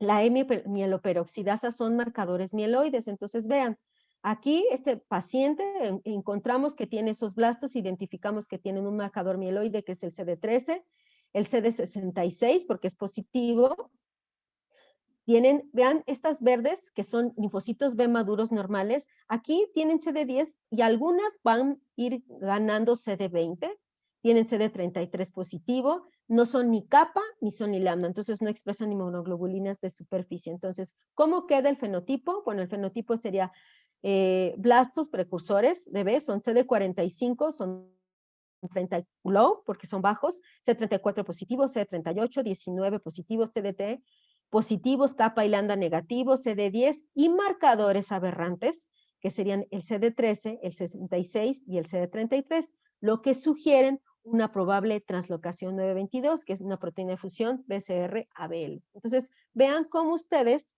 les dan la importancia a que tiene una alteración y ustedes les van a sugerir para que el médico como tal pues haga el cariotipo o haga el FISH, y entonces el tratamiento va más enfocado a destruir a esos objetivos terapéuticos que había hablado el doctor Mario, ¿no? Esas dianas terapéuticas. Bueno, aquí le llamamos fenotipos aberrantes y genotipos pronósticos, si no ha quedado claro esta cuestión. Bueno, pues a la expresión de antígenos mieloides en una leucemia linfoblástica aguda, y eso se le llama infidelidad de línea. Por ejemplo, aquí tenemos una célula que está marcada y sabemos que es una leucemia linfoblástica aguda de estirpe B, pero vean, expresan CD13, CD15 y 33, ¿sí? Entonces es una leucemia linfoblástica aguda de B, pero con marcadores mieloides. Esto se le llama infidelidad de línea. Si tenemos una leucemia linfoblástica aguda de T, pero va a sobreexpresar en el caso del CD33 y es un marcador mieloide, entonces es infidelidad de la línea. Y ahora bien, si es una leucemia como tal mieloide, pero expresa CD19 como tal, pues ahí también es una infidelidad de línea, lo cual nos está diciendo que es de célula B, ¿no? Y mieloide como tal. Ahora, tenemos asincronismos madurativos. ¿Esto qué quiere decir? Que son antígenos tempranos coexpresados con antígenos de etapas maduras. ¿Esto qué quiere decir? Que conforme la célula va madurando, cuando una célula ya maduró, que va perdiendo el 34, el TDT, ¿no? Va ganando como tal el CD20, pero si encontramos que en esa célula madura sigue teniendo 34, pues entonces ahí hay un asincronismo madurativo. Entonces eso nos va a ayudar a descubrir qué antígenos coexpresan esas células. Recordemos que una célula o un blasto, pues no es una célula normal, sino tiene una aberración y no va a seguir los patrones. Por eso es que yo les decía al principio, ¿en qué se diferencia una célula normal a una célula blástica? Pues que va o no expresa o va a sobreexpresar mayor esa cantidad de proteína o de ese determinante antigénico. Y pues lo que habías dicho aquí, ¿no? Sobreexpresión de antígenos, existencia de patrones anormales en el tamaño y la granularidad. Esto ya hablamos de leucemias linfoblásticas agudas, pero si vamos a enfocar en leucemias mieloides como tal, esta clasificación es ustedes morfológica, pues de esta clasificación ya la vieron, nada más es cuestión que yo les mencione cómo es la frecuencia inmunofenotípica. Ahora bien, para que ustedes sepan el fenotipo de la línea mieloide, o en este caso vamos a hablar de la maduración de la línea del neutrófilo, vamos a ver los cambios fenotipos que deben de tener. Entonces, miren, observen. Ustedes en la médula, ¿qué van a encontrar? ¿No? Pueden encontrar mieloblastos, muy pocos, promielos, porque habíamos dicho que la serie mieloide y eritroide abundan más los neutrófilos. Sin embargo, ustedes deben de saber para hacer el inmunofenotipo en la citometría de flujo, ¿qué expresa una célula, por ejemplo, en el caso de un mieloblasto? Un mieloblasto como tal expresa CD34, expresa como tal HLA-DR, expresa como tal CD13, CD117 y otro marcador que es el CD54. Conforme la célula va madurando de mieloblasto a promielocito, ¿sí? Aumenta su cantidad de expresión del CD13, el 33 también se ve aumentado. Sin embargo, la expresión de 117 va decayendo, igual de CD34 ya no la tiene. Entonces, en una leucemia promielocítica como tal, pues ya no deberíamos de tener ni 34 ni HLA-DR, pero sí sobreexpresión tal vez de 117, de 3 o de 33. Entonces vean, en una etapa de un mielocito seguimos teniendo 33, pero ya no tenemos tanto CD13 y conforme va madurando la etapa de metamielocito, pues ya va a sobreexpresar CD13, tiene CD15, CD11B, lo que un mieloblasto o un promielocito no tenía CD11B, ni tenía CD35, ni CD10, incluso ni CD64. Pero ¿qué pasa? Otra vez nos volvemos a regresar, que la leucemia, las leucemias mieloides agudas, en este caso estamos hablando de estos blastos, pues no van a obedecer estos patrones que les estoy yo mostrando aquí pues en esta diapo. Van a lo mejor alterarse, pero nosotros debemos de conocer lo normal, ¿sí? Ahora bien, nosotros igual en el laboratorio, como yo les había dicho, pues tenemos algoritmos y manejamos diferentes tubos. Un tubo que nos va a ayudar para el diagnóstico y subclasificación de la leucemia mieloide, sobre todo que va enfocado hacia neutrófilo, por lo tanto los marcadores que son importantes son el CD16, el CD13, el 11B, y los marcadores comunes que deben de ir en cada uno de los tubos es el HLA-DR, el CD45 porque es marcador de leucocitos, el CD34, recuerden que dijimos que era un marcador de inmadurez, y el CD117 que es el c-KIT, que también va a estar presente en las células muy inmaduras. Pero ¿cómo voy a reconocer si se trata de estirpe de neutrófilo, si se trata de estirpe de eritrocito, de dendrítica? Pues con estos marcadores. Entonces, para identificar célula mieloide, vamos a poner 16 y 13, 11B y CD10, ¿sí? Si se trata de serie o enfocado al linaje monocito, pues vamos a meter CD35, CD64, IREM y CD14. Si se tratase de una subclasificación en el caso de la serie eritroide, vamos a meter marcador de serie de eritrocito, o sea que va a identificar esa estirpe. El CD36, el 105, el 33, el 71. Pero ¿qué tal si se trata así de una mieloide con una aberración, con una alteración, como tiene la clasificación de la OMS, ¿no? Entonces vamos a meter un marcador de inmadurez, que está muy presente tanto en las leucemias linfoblásticas agudas como el CD56, que el CD56 se ha visto que si está presente en las leucemias agudas, pues tiene una alteración en los genes RON-ROX, y esto es muy importante porque es una diana, o nos va a decir si es de mal pronóstico en algún tipo de leucemias, como en el caso de la leucemia M2, en donde vamos a tener una translocación 821, vamos a sugerir si puede ser si su pronóstico fue a ser favorable o no es favorable, ¿sí? La presencia de marcadores de T, por en el caso de CD7, o marcadores de linaje B, lo que le llamamos infidelidad de línea. Entonces, este tubo es muy importante porque vamos a ver la expresión aberrante de marcadores de alteración genética. Y ahora bien, tenemos también expresión de detección de células madre, y por eso vamos a meter lo que es el NG2, que nos marca marcadores muy inmaduros, 34, 117, 38, HLA-DR. También podemos tener, si quieren clasificar ustedes a las leucemias mieloides agudas, especialmente para línea megacariocítica, basófila o célula dendrítica, vamos a utilizar el marcador CD42, el CD61 para megacariocito, el 203 para lo que es basófilo, y el CD123 con el CD4 para célula dendrítica plasmocitoide. Y ahora bien, también existe otro tubo únicamente para caracterización para M7, que sería megacariocítica, y mastocito. CD41 es para megacariocítica, junto con CD42, pero la existencia de mastocitocitos, que es referente a ese tipo de leucemia, pues vamos a utilizar acompañada con el CD25, el 117, el 34 y el HLA-DR, ¿sí? Entonces, la combinación de estos marcadores descritos también nos podrían favorecer para la estadificación de la enfermedad mínima residual y el seguimiento de la efectividad del tratamiento. Entonces, si vean, es un poco complejo. Sin embargo, no quiere decir que tenga que tener yo todos los marcadores. Y entonces, nos vamos a trasladar ahorita a lo que ustedes vieron con el doctor Mario de la clasificación de las leucemias con base a la FAB, ¿sí? Entonces, vean, si observamos la M0, que es la mínimamente con diferenciación, mínimamente con diferenciación mieloide, pues vamos a observar, fíjense, en la médula ósea que deben de tener blastos del 90%, menos de este 3% de blastos son negativos o son negativos para MPO, Eso en el caso de que lleguen a utilizar citoquímicas, pero en el caso que no, y si lo clasifican por inmunofenotipo, pues entonces aquí sale que la MPO va a ser negativa, sin embargo tienen marcadores mieloides como es el 117, el HLA-DR y el 34 que es de inmadurez, negativos para CD15, para CD14, CD38, y sin embargo pueden ser positivos para 373 y 11B. Entonces vean, esta leucemia morfológicamente pues se confunde con una leucemia linfoblástica aguda. ¿Por qué? Porque hay una mínima diferenciación, ¿no? Ahora bien, la teoría y todo lo que ustedes han estudiado lo pueden encontrar en los artículos, pero ¿cómo van a ir aprendiendo? Pues cuando ustedes estén en el laboratorio y se enfrenten a observar tanto sangre periférica como médula ósea.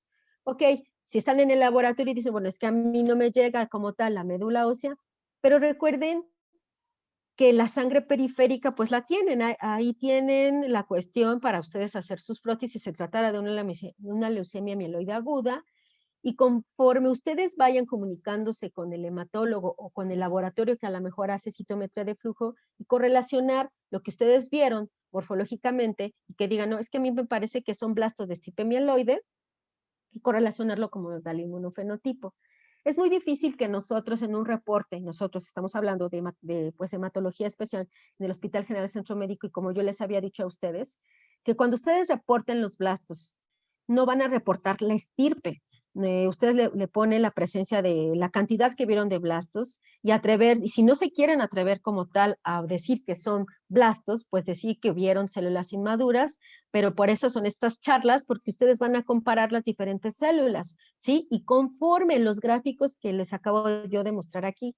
O sea, lo nuevo, lo padre que puedo yo decirles a ustedes es que observen sus gráficos y si va aumentando esa fluorescencia, ¿no? En ese tamaño o en ese gráfico que vimos con granularidad contra fluorescencia, pues se tratará de a mayor fluorescencia. En el caso de los equipos como el SIGMES, habíamos dicho que mayor fluorescencia significa mayor inmadurez, porque ¿qué quiere decir? Está utilizando más colorante para determinar o para identificar DNA. Entonces ustedes pueden decir, se trata de blastos, ¿sí? La estirpe no la van a mencionar porque la estirpe ustedes la van a observar o la van a detectar mediante citometría de flujo. Si bien, vean porque se pueden ustedes de alguna manera confundir.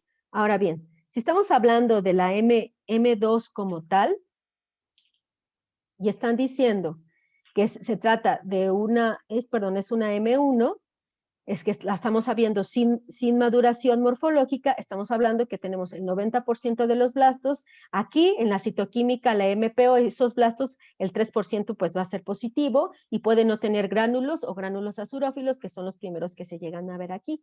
¿Cómo es la característica del inmunofenotipo? Pues aquí si son positivos para MPO, expresan CD13, 33, 34, C65, 117 y HLA-DR. Y pueden expresar el CD4 y el CD15 de manera muy bajita. Ahora bien, para la M2, que es con maduración morfológica, aquí vamos a observar morfológicamente que tienen de un 30 a un 89% de blastos. Mayor de esos blastos son, bueno, mayor de esas células tienen el 10%, tienen maduración mieloide, ¿sí?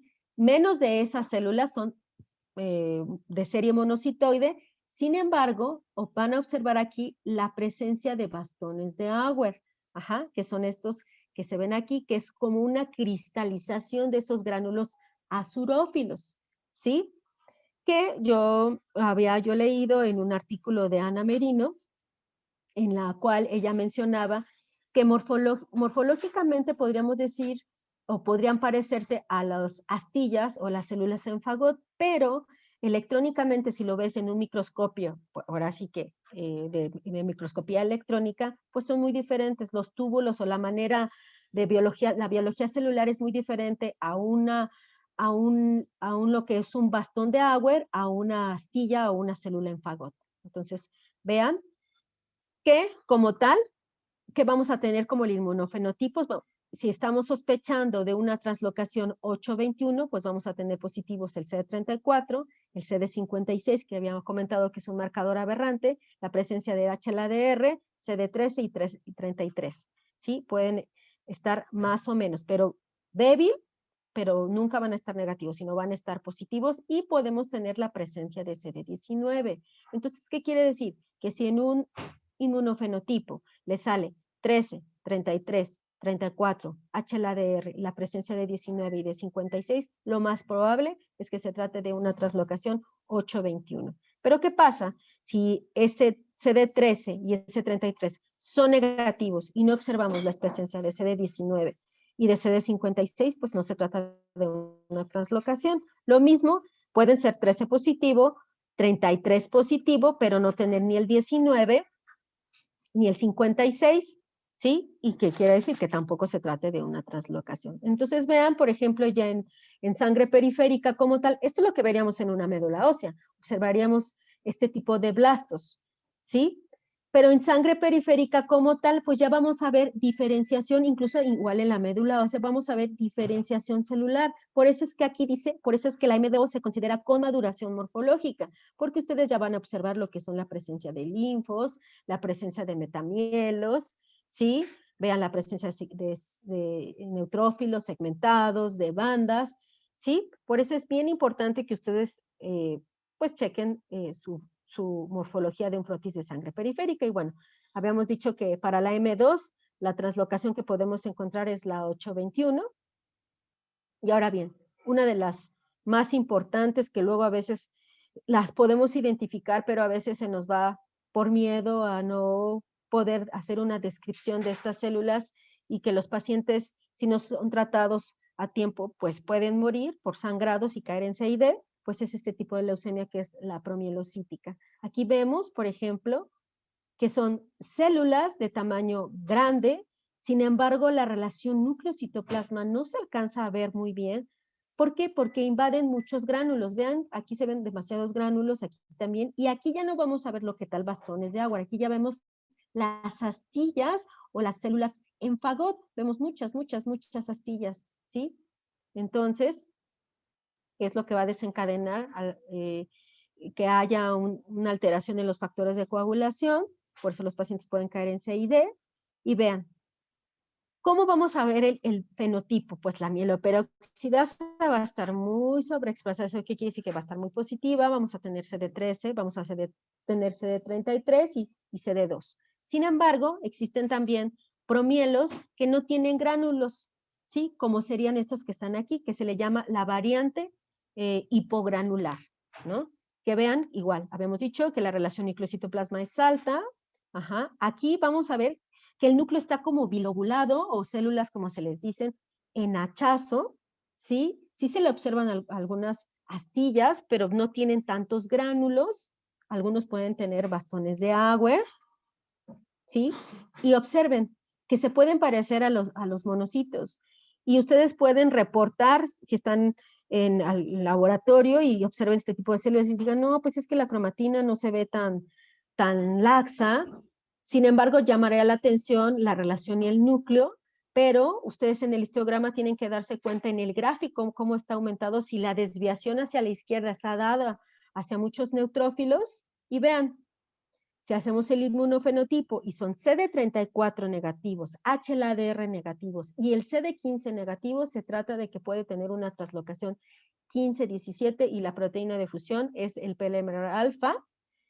Sin embargo, también podemos tener que son positivos para CD11B y recuerden, conforme vimos la estirpe celular o la maduración de las células de neutrófilo, los neutrófilos son muy positivos para 11B, sin embargo estamos hablando de promielocitos, entonces aquí hay una sobreexpresión, podríamos encontrar el 11B y el CD15 cuando no estamos hablando de una translocación 15-17, podemos encontrar CD2 y CD56, lo que nos habla pues de un mal pronóstico, ¿no? Y vean la variante, en la variante hipogranular tenemos CD2, HLA-DR, CD34, ¿sí? Ahora bien, las promielocíticas siempre van a ser HLA-DR negativo, 34 puede estar positivo o más menos.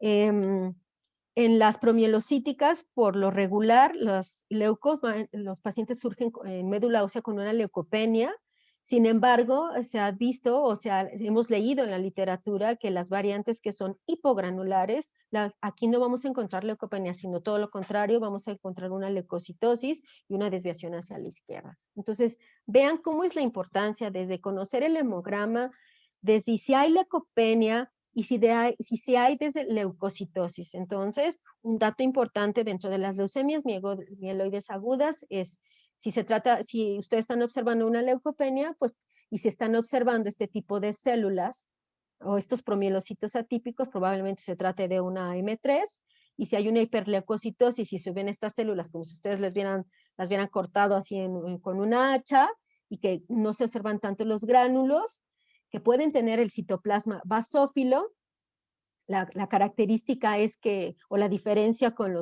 la estirpe monocitoide es que en un monoblasto el núcleo es como más cerebrósido, lo que aquí no. ¿Esto qué quiere decir? Que como se observan más inervaciones, ahorita lo vamos a ver. Y entonces la translocación que estamos hablando para las promielocíticas que podemos encontrar es la 15-17. Ahora bien, dentro de las leucemias mieloides agudas, según la clasificación LAFAP, la M4, que es la mielomonocítica aguda, ¿sí? Ya casi terminamos. Estamos hablando que es mayor del 30% son blastos mieloide, y entre el 30 y el 80% son de línea mieloide, que encontramos promielocitos, mielocitos. Mayor el 20% es de componente monocítico, estos ustedes ya lo han de haber visto. Y observen aquí la característica, tanto vamos a encontrar dos líneas, tanto mieloide y monocitoide, pero dentro de la célula monocitoide, si ustedes hacen la cuenta, el médico hematólogo lo tiene que hacer en médula ósea, no en sangre periférica. El diagnóstico se hace en médula ósea, ¿sí? Entonces, ¿qué vamos a encontrar para el inmunofenotipo? La presencia de MPO, CD4, CD13, CD14, 33, ¿sí? CD34 puede estar débil, pero es positivo, la presencia de H, el ADR y 117. Y vean la característica que podemos ver en la médula ósea. Aquí se observan eosinófilos, ¿sí? Aquí les faltó que se viera un poco más naranja para que podamos decir que se trate de línea mieloide, pero cuando ustedes lo están observando, créanme, en sangre periférica, pues sí se llegan a observar. En el caso, esta es una fotografía que yo les pongo de laboratorio, que fue una M4, por la clasificación inmunológica que les acabo de decir, pero vean, estos son blastos de estirpe de línea monocitoide, y vean aquí, sí se ve un auxilófilo. Como el citoplasma se ve de color naranja, es que no se ve el punteado, tal vez mi enfoque no fue el adecuado. Ajá, vean este tipo de blasto también aquí, ¿sí? Ahora bien, entonces ya hablamos aquí ahorita de células de estirpe mieloide, y la M4 habíamos dicho que es mieloide, comparte con monocitoide. Pero a partir de la M5 vamos a hablar de estirpe o de línea monocitoide, y para eso necesito que ustedes conozcan el fenotipo del monocito, desde su ontogenia, desde que vamos de monoblasto hasta monocito. Entonces vean, como un monoblasto al principio expresa CD34 porque es un marcador de inmadurez, tiene 117. En toda la ontogenia de monoblasto a monocito siempre va a tener y siempre va a ser HLA-DR positivo. Entonces eso es lo que diferencia de una serie mieloide a un monocitoide, que en la serie mieloide el 117 se pierde, ¿sí? Y en el monocito no, el 117 siempre lo va a tener presente.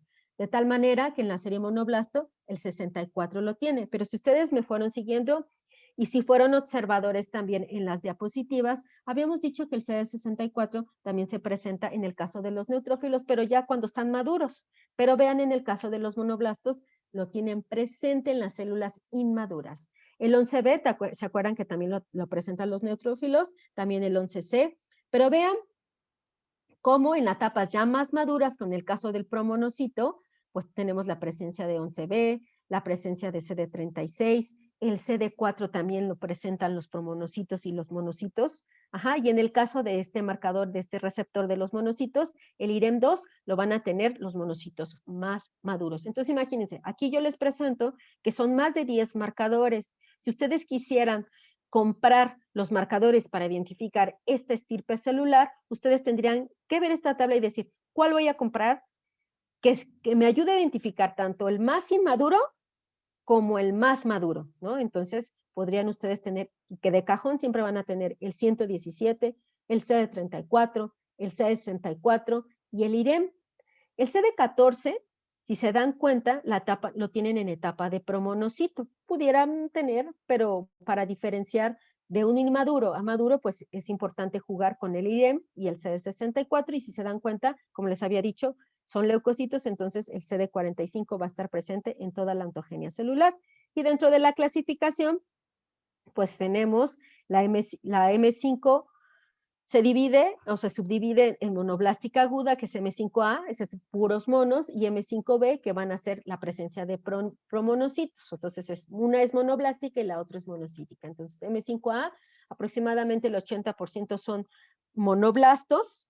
La M5B, aproximadamente, pues aquí tenemos, no, sí vamos a tener monoblastos, pero predominan más los promonocitos a monocitos. ¿Cómo va a ser su inmunofenotipo? Pues, por lo regular, la MPO va a estar negativa, ¿sí? Aunque sabemos que los monocitos pueden tener en la peroxidasa débil, ¿no? La presencia de HLA-DR, CD4, CD11B, CD11C, 64, 33, 13 y 36, porque están dentro de la clasificación de la estirpe, de la STEM, desde la célula mieloide.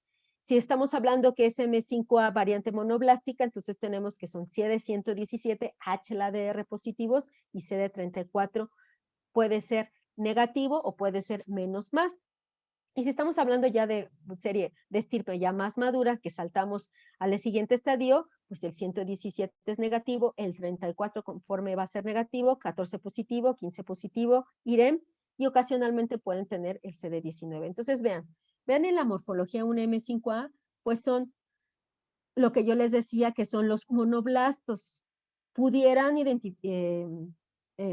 confundirse con lo que yo les había dicho de la promielocítica con la variante hipergranular, pero vean cómo yo les había dicho del núcleo. Observen el núcleo que se encuentra como más cerebrósido, tiene aquí como unas líneas, la cromatina sí es un poco más laxa que un promielo de variante hipogranular y no se observan en hachazo, entonces ahí ya tenemos un tipo. Y vean, ya los promonos. Ajá, los promonos ya tienen lobulaciones, ya la cromatina como tal se va condensando. Vean aquí cómo se ven como cerebrósidos, lo que les había dicho yo aquí. Entonces, estos son promonocitos. Aquí tenemos que son otros monoblastos. Vean la abundancia o lo que hay de un citoplasma muy abundante. La relación citoplasma es más citoplasma que núcleo, ¿sí? La presencia de nucleolos, ¿sí? Este es otro tipo de monoblastos, vean, ¿no? Las alargaciones que tienen este citoplasma, ¿no? ¿Y qué translocación podemos encontrar? Bueno, dentro de los cariotipos de la M5 podemos encontrar la translocación, la 911, ajá, que a veces en algunos exámenes nos llegan a preguntar si estamos encontrando una translocación 911, se trata de, dentro de la clasificación de la FAB, de una M5 variante monoblástica, ¿sí? Ahora bien, dentro de la serie eritroide, que habíamos dicho que es la leucemia mieloide aguda, la M6, vamos a encontrar el 50% de precursores eritroides, blastos vamos a tener mayor del 30% de la serie mieloblástica. ¿Esto qué quiere decir? Que dentro de esta clasificación tenemos que hay dos variantes, una que es vamos a encontrar tanto serie roja como serie mieloide y la pura, que sería pura serie eritroide, pero con cambios displásicos, ¿sí? Porque una cosa es que tengamos una médula ósea que puede tener pura serie eritroide sin que tengan esos cambios displásicos y puede presentarse o puede confundirse o diferenciarse de otra patología como un síndrome mielodisplásico, pero no. Sin embargo, es importante que ustedes, como yo les había dicho, para en el caso del inmunofenotipo debemos encontrar arriba del 20% de blastos para que se considere una leucemia mieloide aguda. Y en este caso de una estirpe eritroide, pues debemos encontrar la presencia de glicoforina, la presencia de CD5, la presencia de CD71, de CD36 y ser CD34 positivo. Igual, estamos hablando que vamos a tener la presencia de CD13 y de CD33. En la línea eritroide puramente, o sea que es puramente eritroide, pues vamos a tener la presencia de glicoforina, ¿sí? Entonces vean ya en la pura, en la M6, ¿no? Pues vamos a encontrar pura serie roja, ¿sí? Tanto proeritroblastos como ortocromáticos y sobre todo como basófilos, ¿sí? Y aquí una citoquímica que nos ayuda es el ácido periódico de Schiff, en donde aquí la presencia de glucógeno pues va a estar más aumentada, ¿sí? Entonces, dentro de las citoquímicas ¿Cuál es positiva para las leucemias agudas? La podemos encontrar tanto en las leucemias linfoblásticas agudas como en la leucemia mieloide aguda, pero de que su clasificación, pues en la M6. Y aquí tenemos como tal otras proeritroblastos. Vean cómo observamos el citoplasma que pueden tener vacuolas, ¿sí? Y el citoplasma basófilo. Ahora bien, dentro de la última de la clasificación de la FAB tenemos la leucemia mieloide aguda, que es la megacarioblástica, que esta morfológicamente pudiera confundirse con una leucemia linfoblástica aguda, porque vean que la relación núcleo-citoplasma es muy alta, casi no se ve el citoplasma, pero si somos observadores, el citoplasma, ¿sí? Se ven como estas indentaciones, estos cambios que tiene ese citoplasma, como si tuviera un satelitismo, esos cambios inervados en el citoplasma, estas prolongaciones citoplasmáticas es como un tipo de pseudópodos o se diferencian del megacariocito. Entonces, ahí podemos observar, si tenemos estas prolongaciones o estos pseudópodos, pudiera tratarse de una M7. En ocasiones se ven algunas plaquetas que se desprenden y núcleos desnudos con plaquetas a su alrededor, porque estamos hablando que se tratan de una serie megacarioblástica.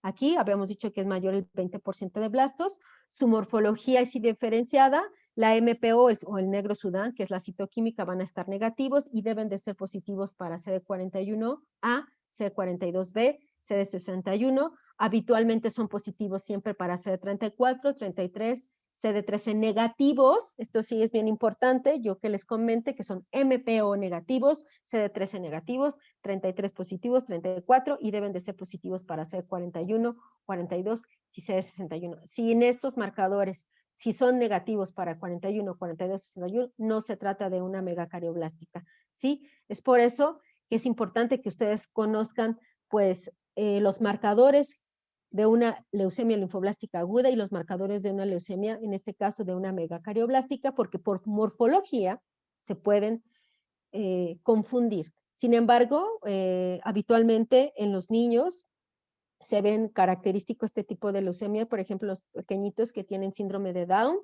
y también se pueden encontrar, por ejemplo, la translocación 1-22, que es la que les pongo aquí, que está presente en la médula ósea de niños. Entonces, ¿qué quiere decir? Que si nosotros, ¿qué tipo de translocación podemos buscar en este tipo de leucemias? Pues la 1-22 o toda la que va relacionada al cromosoma 1 o relacionada al cromosoma 22, pero sobre todo al cromosoma 1.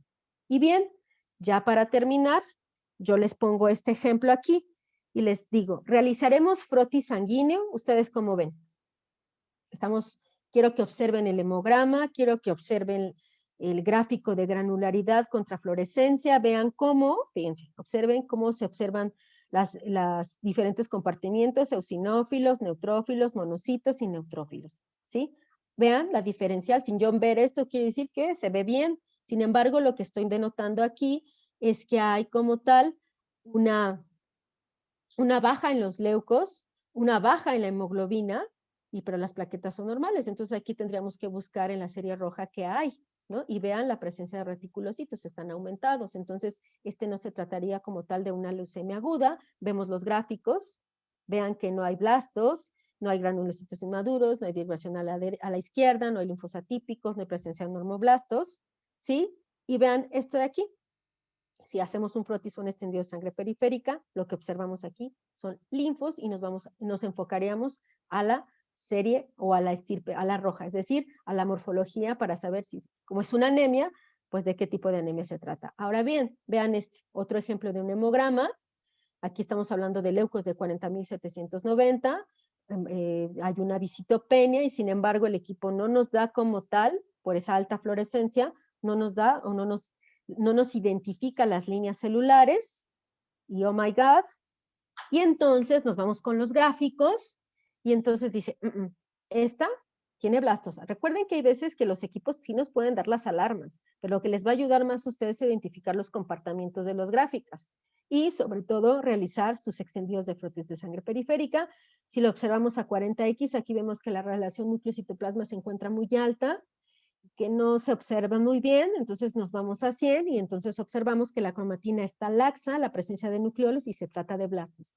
en sangre periférica no debemos de encontrar ni un solo blasto. Al igual, en sangre periférica no debemos de observar bastones de Auer, porque bastones de Auer ya nos está diciendo que pudiera tratarse de una leucemia, por eso es que ustedes deben de ser bien cuidadosos cuando observen la línea, pues la línea mieloide o la línea de los neutrófilos, ¿ok? Y bien, tenemos otro ejemplo de este hemograma. Observen, el número de leucocitos está aumentado, la hemoglobina está baja, las plaquetas igual, pero vean, ¿cuántos compartimientos se observan aquí? En el histograma observamos 2 compartimientos, y si se acuerdan de la fotografía que vimos al principio de los diferentes compartimientos, aquí cae, esa cae de la serie de neutrófilos. Sin embargo, no está como, no hay tanta fluorescencia, pero está como que arrestada, y vean que dice que tiene muchos neutrófilos, tiene muchos linfos, bueno, no, más bien tiene muy poquitos, hay presencia de monos. Entonces, las leyendas que nos salen aquí es que hay neutrofilia, monocitosis, leucocitosis y una desviación hacia la izquierda. Y entonces, ¿qué debemos observar? Nuestro frotis de sangre periférica.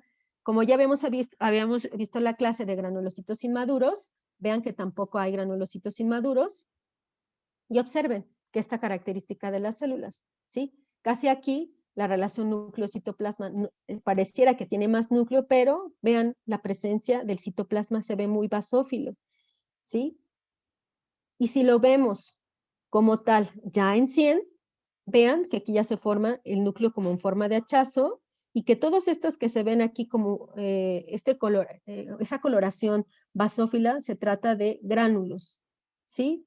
Y esta se trata, vean, aquí ya se le ven los gránulos, aquí también la forma de hachazo, ¿sí? Aquí se ven como núcleos bilobulados, y entonces ese paciente se trata de una leucemia premielocítica. Ahora, ¿qué pasa con este tipo de hemograma? Tenemos leucocitos de 50,000, igual la serie roja está muy baja, ¿sí? Hay una visitopenia. Sin embargo, quiero que observen esta parte de aquí, ¿no? Los gráficos. Igual, es muy parecida a la anterior. Sin embargo, si ustedes observan como tal, en su histograma, pues observan la presencia de normoblastos, hay presencia de neutrófilos, linfos, pero de granulocitos inmaduros. Entonces, por eso es que le salen todas estas alarmas. Leucocitosis, desviación a la izquierda, y sin embargo este paciente se trataba de una leucemia granulocítica crónica. Al observar el extendido, bueno, aquí no se ve muy bien, pero encontramos presencia de menos de 5% de blastos, encontramos basófilos y muchos leucocitos, ¿sí? Que es muy diferente a una leucemia mieloide aguda. Y bien, ya creo me faltan 2 diapositivas, 2 o 3. Entonces tenemos este caso, que es un paciente femenino de 45 años con referencia del Hospital General de Tehuacán, valorada en dicha institución, que es Puebla, por el servicio de ginecología y obstetricia debido a un sangrado uterino anormal. Le realizaron estudios de laboratorio evidenciando pancitopenia, razón por la cual se envía a la unidad. Padecimiento de un mes de evolución caracterizado por pérdida ponderal de 3 kilogramos. Al ingreso se realiza un aspirado de médula ósea con infiltración del 95% de blastos y se solicita panel para tamizaje de leucemias. ¿Qué hacemos? Llega al laboratorio la muestra, habíamos dicho, es médula ósea, llega en un tubo de biometría hemática, la pasamos al equipo y observamos que efectivamente hay una leucocitosis, ¿sí?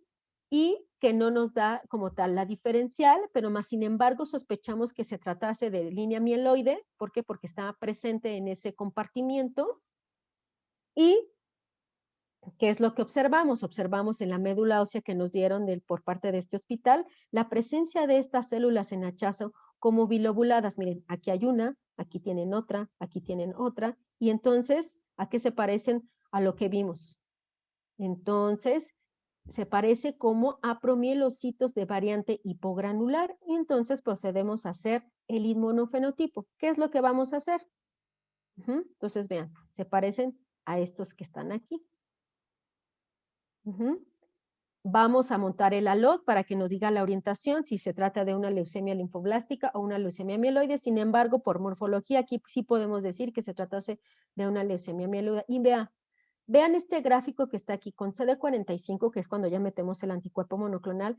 cómo la fluorescencia tiende a irse hacia arriba porque tiene mucha granularidad, porque aquí te está diciendo el eje de las Y que hay mucha granularidad, de tal manera que la que vamos a seguir nuestra población, metemos nuestros controles, que son, habíamos dicho, que estos son los linfocitos B, los linfocitos T que son en azules, los verdes son los linfocitos B, y vamos a seguir esta población patógena, la naranja. Entonces son positivos para MPO, negativos para CD19, tienen la presencia de CD34, CD3 son negativos, CD7, ¿no? A pesar de, como la fluorescencia es tan alta, tienden a evadir, a que se pueda confundir como que tuviera CD19, pero no, sin embargo, si aplicamos los cuadrantes que les había mencionado, son negativos para CD7, y el HLA-DR como tal, y el 117, el HLA-DR está negativo, 117 positivo, CD13 positivo, 16 positivo, la presencia de CD33, CD34. Aquí tiene la presencia de CD15 y un marcador aberrante que es el CD56. De tal manera que nosotros reportamos que es una población patógena con el 97% compatible con células mieloides de fenotipo C45 positivo, 34 positivo, MPO positivo, 64 positivo, 56, 7 negativo, HLA-DR, IREM negativo, 14 que habíamos dicho que el IREM y el 14 son para estirpe monocitoide, y si fuera monocitoide el HLA-DR nos tendría que salir positivo, 13 de mieloide, 15 de mieloide y 33. En este caso no sospechamos o no se sugiere de una translocación porque el CD15 está positivo, ¿sí? Entonces se trata de una leucemia mieloblástica aguda.